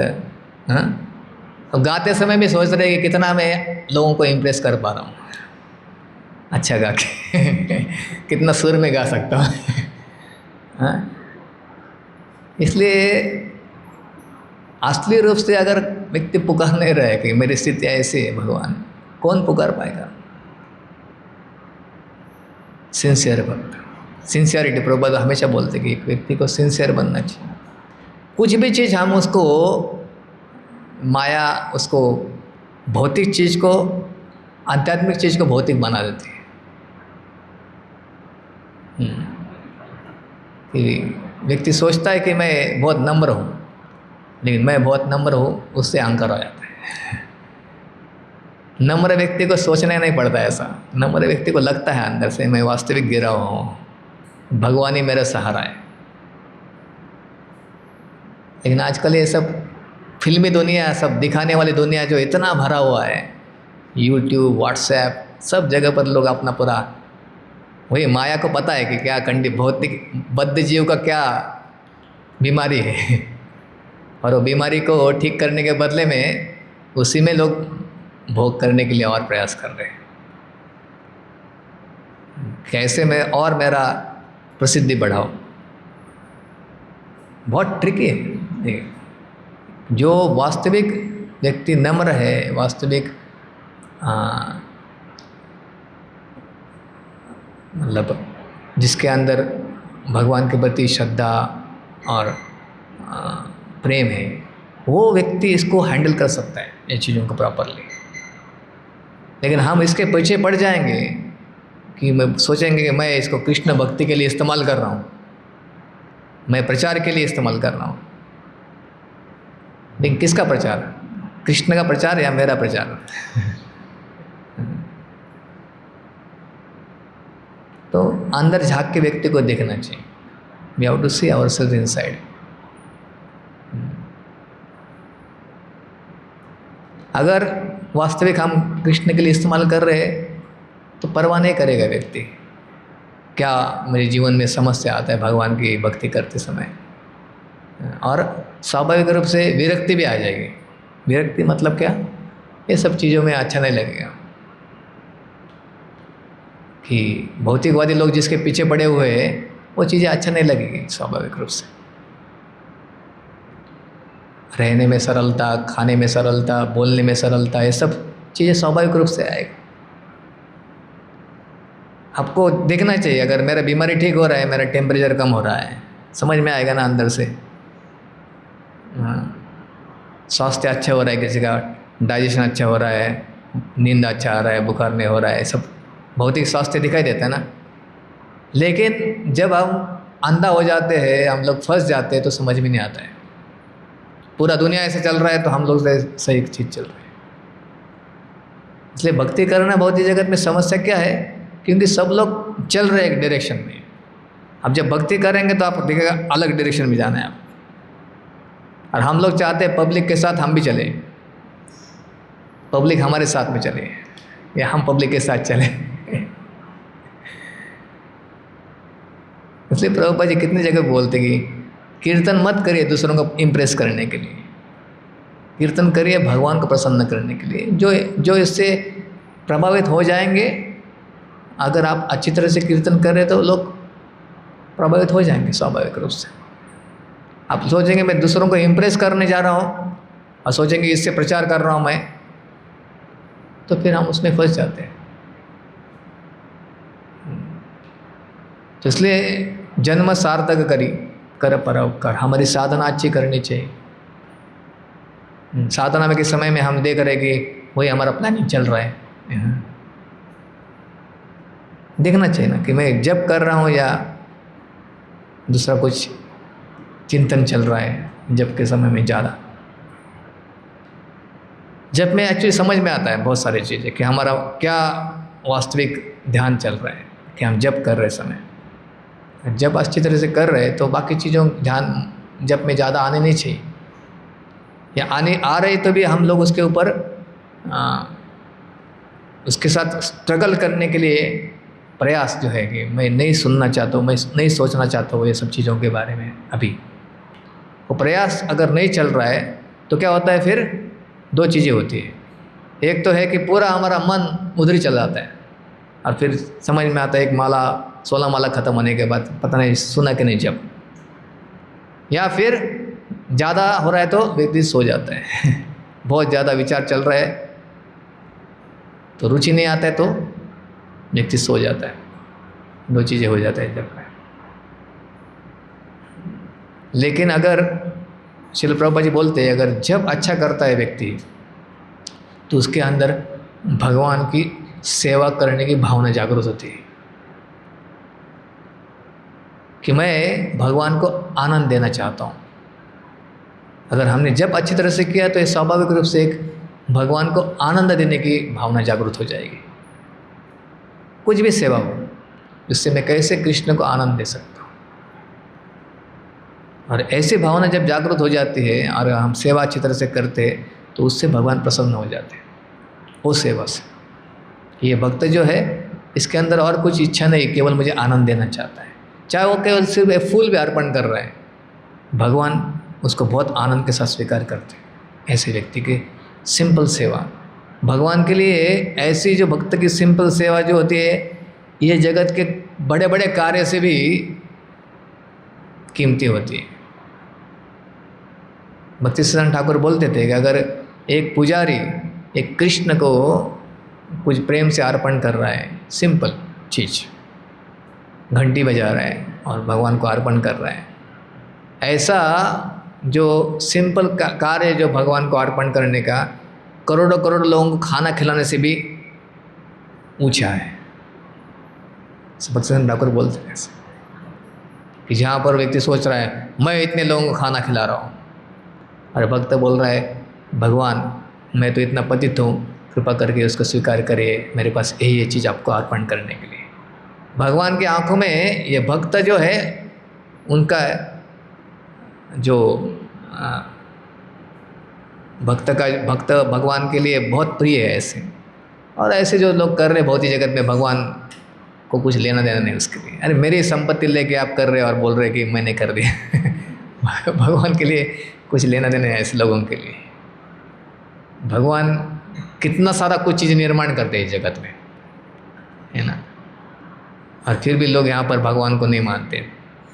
तो भगवान ठीक है ले लीजिए आप सब कुछ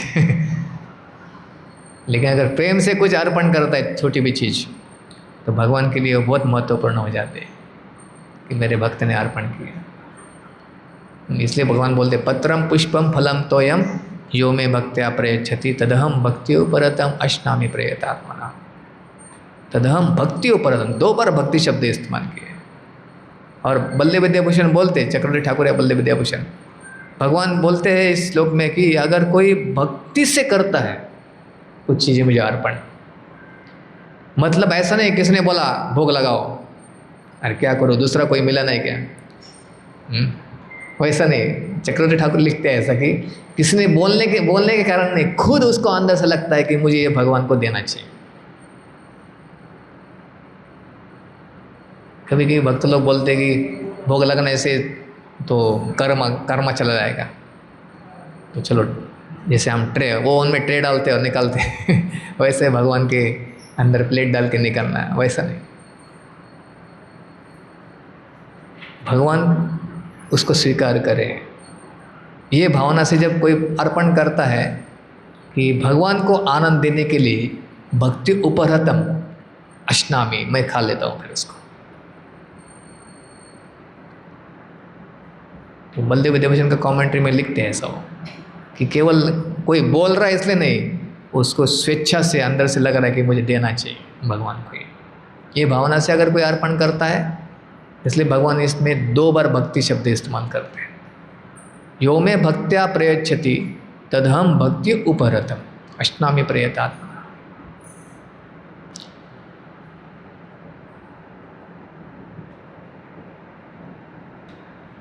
और ये स्वाभाविक है, जो भक्ति का आनंद लेता है कि भक्त के साथ भगवान आदान प्रदान करते हैं। जिसने भक्ति से कुछ अर्पण किया है, भगवान भी उसके साथ आदान प्रदान करते हैं आंतरिक रूप से, उसको दिव्य आनंद की अनुभूति कराते हैं। जब दिव्य आनंद की अनुभूति कराते हैं, भक्त भूल जाते हैं भौतिक जगत के सारे माया की जो भोग के जो अलग अलग प्रकार के माया के जो तरीके हैं फंसाने के हमको, उसको स्वाभाविक रूप से विरक्ति हो जाता है। ऐसा भक्त बोलता है मैं ये भौतिक जगत की परवाह नहीं करता हूँ, भगवान को आनंद देने के लिए मैं कुछ भी रेडी करने के लिए तैयार हूँ, कुछ भी करने के लिए रेडी हूँ, तैयार हूँ। इसलिए हम देखते गोपियाँ भी सब कुछ त्याग करके भगवान के पास गई थी, है ना। वो कुछ परवाह नहीं करे लोग क्या सोचेंगे, भगवान की सेवा करने के लिए, भगवान को आनंद देने के लिए। यज्ञ पत्नी भी हम देखते हैं किस प्रकार से सब कुछ छोड़कर भगवान के पास गए ना। कुलशेखर महाराज बोलते एक श्लोक में कि मेरा मन जय श्री श्री जगन्नाथ बलदेव सुभद्रा मैया की जय। हे कृष्ण, मेरा मन आप में इतना लगा हुआ है। तादृक प्रेम धरानुराग मधुना मत्ताय मानम तुम्हें, इतना मत्त हो गया है कि अभी मुझे कुछ परवाह नहीं है, चाहे लोग मेरी निंदा करें इस जगत में। शुरुआत कैसा होता है उसका? चित्तम नैव निवर्तते क्षणमपि, एक क्षण भी मेरा चित्त भगवान आपसे नहीं हट रहा है। ये उनका अनुभव बता रहे कुलशेखर महाराज। चित्तम नैव निवर्तते क्षणमपि, एक क्षण के लिए भी नहीं हट रहा है। अभी इस स्थिति में मुझे लग रहा है कि मैं ऐसा ज़्यादा भक्ति करने से हो सकता है मेरे जो आजू बाजू के लोग मेरी निंदा करें। चित्तम नैव निवर्तते क्षणमपि, श्री कृष्ण पादाम्बुजाम, श्री कृष्ण के चरण में मेरा मन जो लगा हुआ है, ऐसा क्षण भर से भी नहीं हट रहा है। दुर्वादम परिघोषयन्तु मनुजा वंशे कलंक स्तुता, निंदस्तु प्रिय बांधवा, मेरे प्रिय बांधव मेरी निंदा करें, मुझे कुछ परवाह नहीं है अभी। निंदस्तु प्रिय बांधवा गुरुजना, गुरुजना मतलब मेरे जो वरिष्ठ लोग हैं वो भी मेरी निंदा कर रहे हैं। निंदस्तु प्रिय बांधवा गुरुजना वंशे दुर्वादम घोष यंतु पर, अगर लोग मेरे बारे में बहुत सारा खराब न्यूज़ फैला रहे पूरे जगत में, दुर्वादम परिघोष यंतु, परिघोष मतलब बहुत बड़ा घोष, जय घोष नहीं, दुर्वाद घोष चल रहा है मेरे नाम से, लोग बहुत बुरी बातें कर रहे हैं। क्या है वो बुरी बात कर रहे हैं? वंशे कलंक से, वंश में कलंक है व्यक्ति, ऐसा करके मेरे नाम से बहुत सारा दुर्वाद गलत सब जगह पे प्रचार हो रहा है। तो भी मुझे कुछ परवाह नहीं उसकी चीज़ों के लिए। दुर्वादम घोषयंतु पर घोषयंतु मनुजा वंशे कलंके स्तुवा, तादृक प्रेम धरानुराग मधुना मत्ताय मानम तुम्हें, आपके प्रेम में मेरा मन इतना परमत्त हो गया है, इसलिए मुझे कुछ भी चिंता नहीं है। कितना लोग मेरी निंदा करे, कितना लोग मुझे मेरे बारे में बुरा बोलते रहे, मैं एक क्षण भर भी मन में हटाना नहीं चाहता हूँ आपके चरण से। तो ये एक भक्त का भावना हो जाता है कि जो वास्तविक कृष्ण भक्ति का अनुभव करता है तो ये भौतिक जगत के सारे जितने भी भोग साधन है उससे उसको स्वाभाविक रूप से विरक्ति हो जाता है। इसलिए भक्ति पर ईश अनुभव विरक्तिर अन्यत्र च, विरक्ति होना ये स्वाभाविक है। भागवत में श्लोक आता है भक्ति पर ईश अनुभव, जो पर ईश का अनुभव करता है भगवान का अनुभव, वह विरक्ति स्वाभाविक है। या फिर चैतन्य महाप्रभु के बारे में बताते हैं कि महाप्रभुर भक्तगण वैराग्य प्रदान, चाहते की प्रीति है गौर भगवान, कि महाप्रभु के भक्तगण जो है वैराग्य प्रदान है, चाहे वो गृहस्थ हो, चाहे वो ब्रह्मचर्य हो, चाहे वो सन्यासी हो, सब लोग वैरागी है। मतलब भौतिक जगत में ज़्यादा रुचि नहीं देने वाले। महाप्रभु भक्तगण वैराग्य प्रदान, और जहाँ पर भी भगवान चैतन्य महाप्रभु देखते ऐसा वैराग्य, वो बहुत प्रसन्न हो जाते हैं। जहाँ देखी प्रीति है गौर भगवान, गौर भगवान बहुत खुश हो जाते हैं अगर कोई व्यक्ति के अंदर वैराग्य आ जाता है। मतलब क्या है, भौतिक जगत के भोगों के पीछे नहीं पड़ा हुआ है व्यक्ति, चाहे वो एक स्त्री हो या चाहे पुरुष हो, चाहे कोई भी हो, उसके अंदर ये वैराग्य की भावना आ सकती है। मतलब ऐसा नहीं कि सब कुछ छोड़ना, घर नहीं, घर चला रहे लेकिन केवल एक कर्तव्य के रूप में। ठीक है, मुझे घर का ध्यान रखना है, मुझे घर में पैसा कमा चाहिए, जितना आवश्यकता होता है उतना। ऐसा नहीं कि पैसे के पीछे पड़े हुए सब लोग भाग रहे हमेशा चिंता में, नहीं। जितना भगवान ने दिया है उसमें संतुष्ट होकर प्रयास करना चाहिए चलाने के लिए, और जितनी कम से कम जरूरत होती है उतने में चलना चाहिए। मेरा खुद का जो शरीर है उसके लिए क्यों ज़्यादा चीज़ें चाहिए शरीर चलाने के लिए। इस प्रकार से एक स्वाभाविक है कि एक मन की भी मन भगवान के जब चरण में लग जाता है तो ये स्वाभाविक रूप से मन इधर भागेगा नहीं इधर उधर, ये सब भौतिक चीज़ों के पीछे। जो भी भगवान दे रहे उसमें संतुष्टता अनुभव करता है व्यक्ति। प्रति दिवसे परम सुखे स्वीकार करो ये था, भक्ति ठाकुर जी बोलते ना, भक्ति विनोद कृष्ण भजने अनुकूल पाए जहा, प्रति दिवसे परम सुखे स्वीकार करो ये था। मेरे अंदर जितनी क्षमता दी है उसके अनुसार मेरा कर्तव्य करूँगा और जितना भगवान दे रहे उसमें संतुष्ट रहूँगा। ये भक्त का स्वभाव होता है। जब ये हमको आनंद नहीं हो रहा है भक्ति में तो फिर भौतिकवादी लोगों जो भाग रहे फिर हम सोचेंगे अरे हमको भी दिखाना चाहिए भौतिकवादी लोगों को हम भी कुछ कम नहीं है। ये क्यों दिखाना है, किसको दिखाना है? वो भगवान देख लेंगे अगर चाहते तो भगवान एक भक्तों का ऐसा ऊपर उठा सकते हैं, हमको क्यों प्रयास करना चाहिए उतना भौतिकवादी लोगों के साथ भागने के लिए। हमको प्रयास करना चाहिए भक्ति में आगे बढ़ने के लिए। प्रभुपाद जी ने क्या प्रयास किया था देखिए। प्रभुपाद जी बोले मैं गया था यहाँ से, मेरे पास पैसा भी नहीं था, 40 रुपये लेके गए और उधर जाके भी प्रभुपाद बोले मैं ऐसा नहीं कि बहुत कुछ किया पैसा कमाने के लिए। प्रभुपाद जी बोले मैं सिर्फ भक्ति का प्रचार किया, फिर लोग आके मेरे पैसा दिया इसलिए मैंने फिर मंदिर बांधना चालू किया। एक तात्पर्य में प्रभुपाद जी बोलते हैं ऐसा 7वें स्कंद के था। मैं कभी पैसे के पीछे नहीं पड़ा, प्रभुपाद जी ने लोगों ने दिया इसलिए मैं चालू किया, अलग अलग जगह मंदिर चालू किया। 7वें स्कंद का हमने पढ़ा था एक बार, 14वां अध्याय 13वां अध्याय में एक श्लोक में प्रभुपाद जी बोलते हैं ऐसा।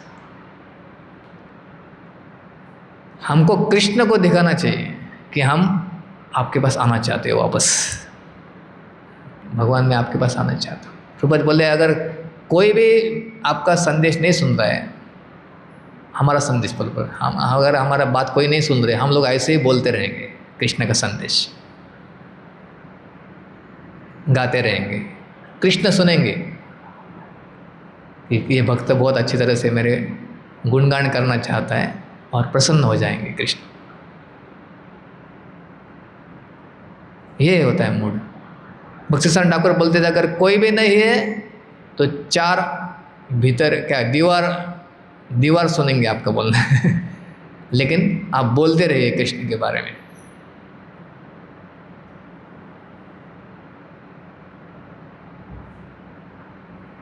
प्रभुपाद जी बोले, मेरे गुरु महाराज बोलते थे मेरी पूरी संस्था जो चालू की इसका उद्देश्य अगर एक व्यक्ति को मैं अगर भगवान के धाम भेजूंगा यहाँ से तो मेरा उद्देश्य सफल हो जाएगा।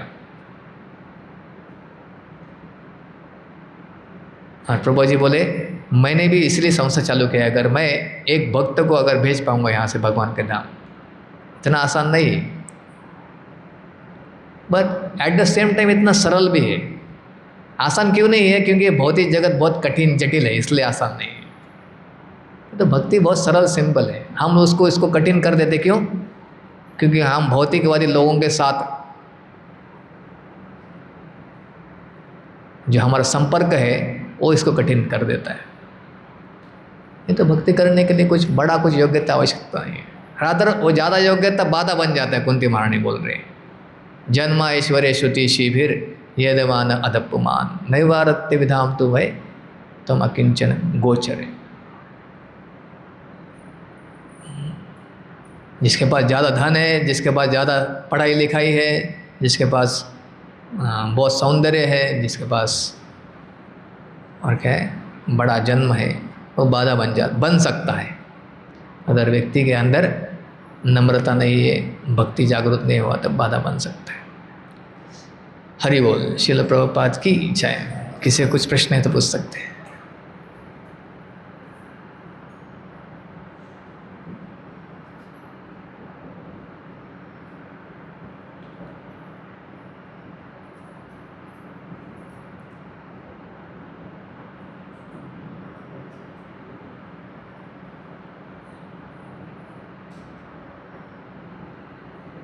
कोई प्रश्न है?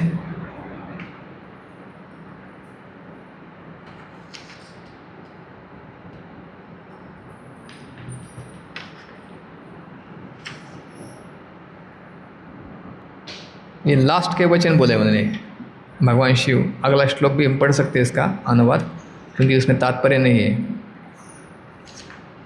यदि व्रजस्य जस्य अतिहाय मदवचो भद्रं भवत्या न ततो भविष्यति संभावितस्य स्वजनात् पराभवो यदा स सद्यो मरणाय कल्पते। यदि इस शिक्षा के बावजूद मेरे वचनों की उपेक्षा करके तुम जाने का निश्चय करती हो तो तुम्हारे लिए भविष्य अच्छा नहीं होगा। तुम अत्यंत सम्माननीय हो और जब तुम स्वजन द्वारा अपमानित होगी तो यह अपमान तुरंत ही मृत्यु के तुल्य हो जाएगा। भगवान शिव देख पा रहे क्या होने वाला है भविष्य में। जितना व्यक्ति अनासक्त होता है उसको चीज़ें क्लियरली दिखता है, और जितना हम आसक्त होते हैं भौतिक चीज़ों के प्रति उतना चीज़ें देख नहीं पाते हम क्या होने वाला है, या देखते भी तो परवाह नहीं करते। ठीक है, देखा जाएगा बाद में। भगवान शिव कि दक्ष प्रजापति के प्रति उनके अंदर ईर्ष्या नहीं था। उनको पता है अपमान किया है मेरा, तो क्यों जाना है उनके पास में, जाके क्या होने वाला है। तो जाने के बाद वो और भी फिर से उसके अंदर फिर से ईर्ष्या आ जाएगी। तो इसलिए समझा रहे सत्य को, तुम भी मत जाओ, क्योंकि तुम मेरे से संबंधित हो, इसलिए तुम्हारा अपमान करेगा ही। ये भगवान शिव देख पा रहे हैं। इसलिए हमारे जीवन में कभी भी कुछ समस्या आता है तो ऐसे व्यक्ति से हमको सलाह लेनी चाहिए जो व्यक्ति निरपेक्ष है या अनासक्त है, जिससे हमको चीज़ें समझता है कि क्या करना चाहिए। हमारी भौतिक आसक्ति के कारण हमको समझ में नहीं आता, कभी कभी हम लोग द्वंद्व में आ जाते, द्वंद्व फंस जाते हैं ना, क्या करना चाहिए। लेकिन सती को बता रहे शिव जी, लेकिन वो इतनी फंस गई थी उसमें, वो समझ नहीं पाई। उनको समझ नहीं आ रहा है कि उनको लगा क्या प्रॉब्लम है, अरे अपना तो घर है, जाना चाहिए उधर। वो एक तरह से देख रहे सिर्फ, लेकिन शिव जी जो है वास्तविकता देख पा रहे क्या होने वाला है। तो इसलिए भगवान की भक्ति मतलब क्या है कि वास्तविकता को भगवान दिखाना चाहते हैं हमको। ये भौतिक जगत बहुत भयानक जगह है, यहाँ से निकल जाइए बाहर। लेकिन हमारी भौतिक आशाओं के कारण हम देख नहीं पाते। हमको लगता है नहीं इतना तो अच्छा है, सब कुछ अच्छा है। या कभी कभी हम लोग आध्यात्मिक मार्ग का पालन करते हैं सोच कर कि भौतिक जगत को अच्छा और कैसे बनाया जाए या भौतिक जगत में ही कैसे और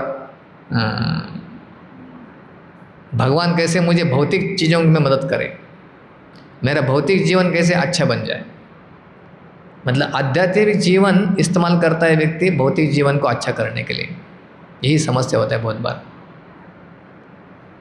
ठीक है, नवस्य की अवस्था में वो ठीक है सोचता है व्यक्ति, लेकिन जब अगर व्यक्ति वास्तविक भक्ति करके जब आगे बढ़ता है तो उसको समझना चाहिए कि आध्यात्मिक जीवन हमारे भौतिक जीवन को ठीक करने के लिए नहीं करना चाहिए। हमको भौतिक जगत से बाहर निकालने के लिए आध्यात्मिक जगत है।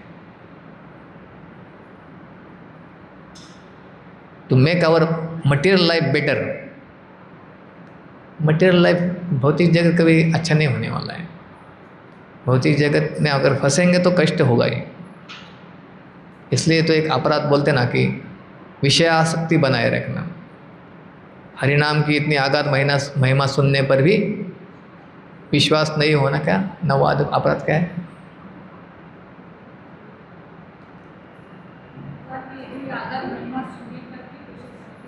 विषयासक्ति बनाए रखना, उसी कारण फिर अपराध हो जाता है। इसलिए भागवत सुनना, वैष्णव के अच्छे वैष्णव के संपर्क में आना और भौतिक वाले लोगों से जितना हो सकता है दूर रहना। जो लोग भक्त नहीं बनना चाहते हैं, अगर भक्त बनना चाहते ठीक है प्रचार करेंगे। प्रचार करते समय भी हमको बहुत सतर्क रहना चाहिए, क्योंकि उनका प्रभाव भी हमारे पर होता है। कभी कभी हम सोचते कि उनको हमारे पास लाने के लिए हमको उनके पास जाना चाहिए, लेकिन फिर उधर जाने के बाद उनके साथ बैठना उठना होने के बाद क्या होता है, एक संसर्ग हो जाता है, तो हमको समझ में नहीं आता। फिर हमारी भक्ति में वही चेतना आ जाती है। जो वो लोग दिखावा करने का प्रयास करते हैं, फिर हम लोग भी भक्ति में दिखावा होना चालू करते हैं। हमको समझ में भी नहीं आता। जैसे अगर कोई बीमार व्यक्ति के संपर्क में जाएंगे, आपको कब इन्फेक्शन होगा समझ में नहीं आता है ना, वैसा ही होता है भक्ति। तो इसलिए बहुत सतर्कता से हमको करना चाहिए। भौतिकवादी के लोगों के संगति में कम से कम जाकर उधर भोग नहीं करना चाहिए। उधर अगर जाके हम मज़ा लुटाएंगे तो 100% उनका प्रभाव आपके ऊपर हो जाएगा।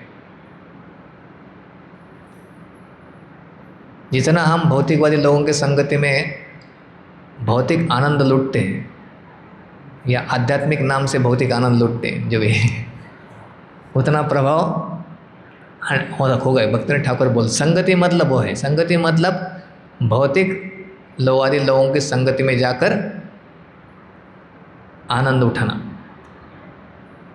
और भक्ति मतलब क्या है, कृष्ण जो दे रहे उसको कृतज्ञता से स्वीकार करके उसमें आनंद पाना। भगवान का प्रसाद, भगवान की कथा, भगवान का कीर्तन, भगवान की सेवा, भगवान का दर्शन। अगर दर्शन करने में आनंद पाता है तो आपको मूवी देखने की जरूरत नहीं आनी पड़ेगा, नहीं तो फिर थोड़ा उधर भी जाके आते हैं। सब चीज़ें भगवान ने दिया हुआ है। अगर भगवान के बारे में कथा सुनेंगे, अगर अच्छी तरह से कथा सुनेंगे तो ये कृष्ण के सुंदर सुंदर चित्र जो है, एक प्रभुपाद जी बोलते हैं these are windows to the spiritual world. मतलब आध्यात्मिक जगत का एक विंडो है। जैसे आपके पास अगर विंडो दिया हुआ है यहाँ से कि भगवान उधर बैठे हुए अपने मित्रों के साथ कर रहे हैं, ये विंडो प्रभुपाद जी बोला ऐसा, these are windows to the spiritual world. इसको अगर देखेंगे अच्छी तरह से, उसमें आनंद लेंगे तो उधर मूवी देखने का आनंद का इच्छा चला जाएगा, स्वाभाविक है। भगवान का सुंदर दर्शन करेंगे या भगवान को सुंदर आभूषण अर्पण करेंगे, गार्लेंड अर्पण करेंगे, ड्रेस अर्पण करेंगे, तो आपका खुद को सजाने का इच्छा चला जाएगा। ये स्वाभाविक है। कृष्ण के प्रति अगर हमारा भक्ति भावना बढ़ता है तो फिर हम दिखावा करने का स्वाभाविक चला जाएगा इच्छा। ये शरीर तो भौतिक शरीर भगवान के सेवा में इस्तेमाल करना चाहिए, उसको हम और भौतिक चीज़ों को बढ़ाने के लिए इस्तेमाल नहीं करना चाहिए। वैसे भगवान को अच्छे अच्छे व्यंजन खिलाएंगे हम तो हमारी बहुत सारा इधर उधर जीवा जो हमको लेके जाता है नहीं जाएगा। तो इसलिए जो कुकिंग कर रहे तो चेतना होनी चाहिए कि कृष्ण को आनंद दे वास्तविक रूप में उसके द्वारा, और फिर भगवान जो दे रहे प्रसाद के रूप में स्वीकार करना। इसलिए जगन्नाथपुरी में जो प्रसाद बनाते हैं भोग लोग, उनको पहले खिलाते हैं। क्यों? ताकि कुकिंग करते समय वो अपने जीवा के बारे में नहीं सोचे, भगवान को आनंद देने के लिए ये पहला वाला प्रसाद जो किसने बनाया होगा वो उनको खिलाते, खाइए, ताकि आप आपके बारे में मत सोचिए। ये सब तत्व है। ठीक है, हमको ये संभव नहीं होगा घर में ऐसा करना, लेकिन कम से कम प्रार्थना करनी चाहिए कि भगवान कुकिंग कर रहे हो तो आपको आनंद देने के लिए मैं सोचूं ज़्यादा। तो इस प्रकार से सारे कार्य जो सिंपल कार्य है, लेकिन ये इतने शक्तिशाली है भक्ति के कार्य। अम्बरीश महाराज ने यही कार्य करके अपने मन और इंद्रियों के ऊपर विजय प्राप्त कर लिया ना। कामस्तु काम है, कामस्तु दास्ये न तो काम कामया। सारे इच्छाएं उन्होंने भगवान की सेवा में लगाया, इसलिए वो काम के दास नहीं बने, वो भगवान की सेवा में सब कुछ लगाए। So this is a very scientific process and very powerful process. मायावादी लोग बोलते सब भावुकता है भक्ति, मतलब वो लोग समझ नहीं पाते कि कृष्ण भक्ति सबसे शक्तिशाली मार्ग है ये भौतिक संसार में बाहर निकलने का यही एक मार्ग है वास्तविक, कि कृष्ण के लिए कार्य करिए सब कुछ। और इसलिए मेरा गुणगान के बदले में कृष्ण का गुणगान हो जाए सही रूप से, यही कीर्तन है। और बदले में मैं मेरा गुणगान के लिए बिल्कुल नहीं प्रयास करूंगा।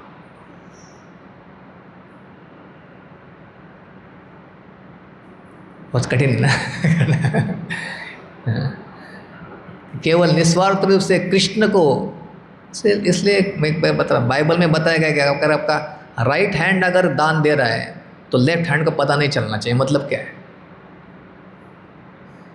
हा? कि आप दान दे रहे हैं तो भगवान को संतुष्ट करने के लिए दान दीजिए। आप 10 लोगों को जाके बोलेंगे मैं इतना दान दिया, मैं इतना दान दिया, भगवान के उससे संतुष्ट हो जाएंगे। हमारे जीवन में देखिए, अगर किसी ने आपके ऊपर मदद किया, कुछ दिया, और वो व्यक्ति आके बोल रहा है मैंने इसको दे दिया, और आप सुनते हैं कि इसके पास कुछ नहीं था मैंने दे दिया। 10 लोगों से अगर सुना आपने इसने ऐसा बोल दिया, आपको कैसा लगेगा? वो सिंपल है। भक्ति मतलब ये समझिए आप कि आपके साथ अगर कोई करता है ऐसा, कि वैसे अगर आप भगवान को कुछ दे रहे और 10 लोगों को जाके बोल रहे मैंने ये किया, तो हमारी सेवा में हम खुद ही बाधा निर्माण कर रहे हैं उससे ना। ठीक है, दूसरे भक्त आके जाकर आपके पास बोलते हैं स्वाभाविक रूप से, वो अलग बात है, लेकिन हम लोग प्रयास कर रहे हैं उसको कि कैसे लोगों के पास जाए इन्फॉर्मेशन ताकि लोग मेरा गुणगान करें तो फिर भक्ति का आनंद नहीं लुटा पाएंगे।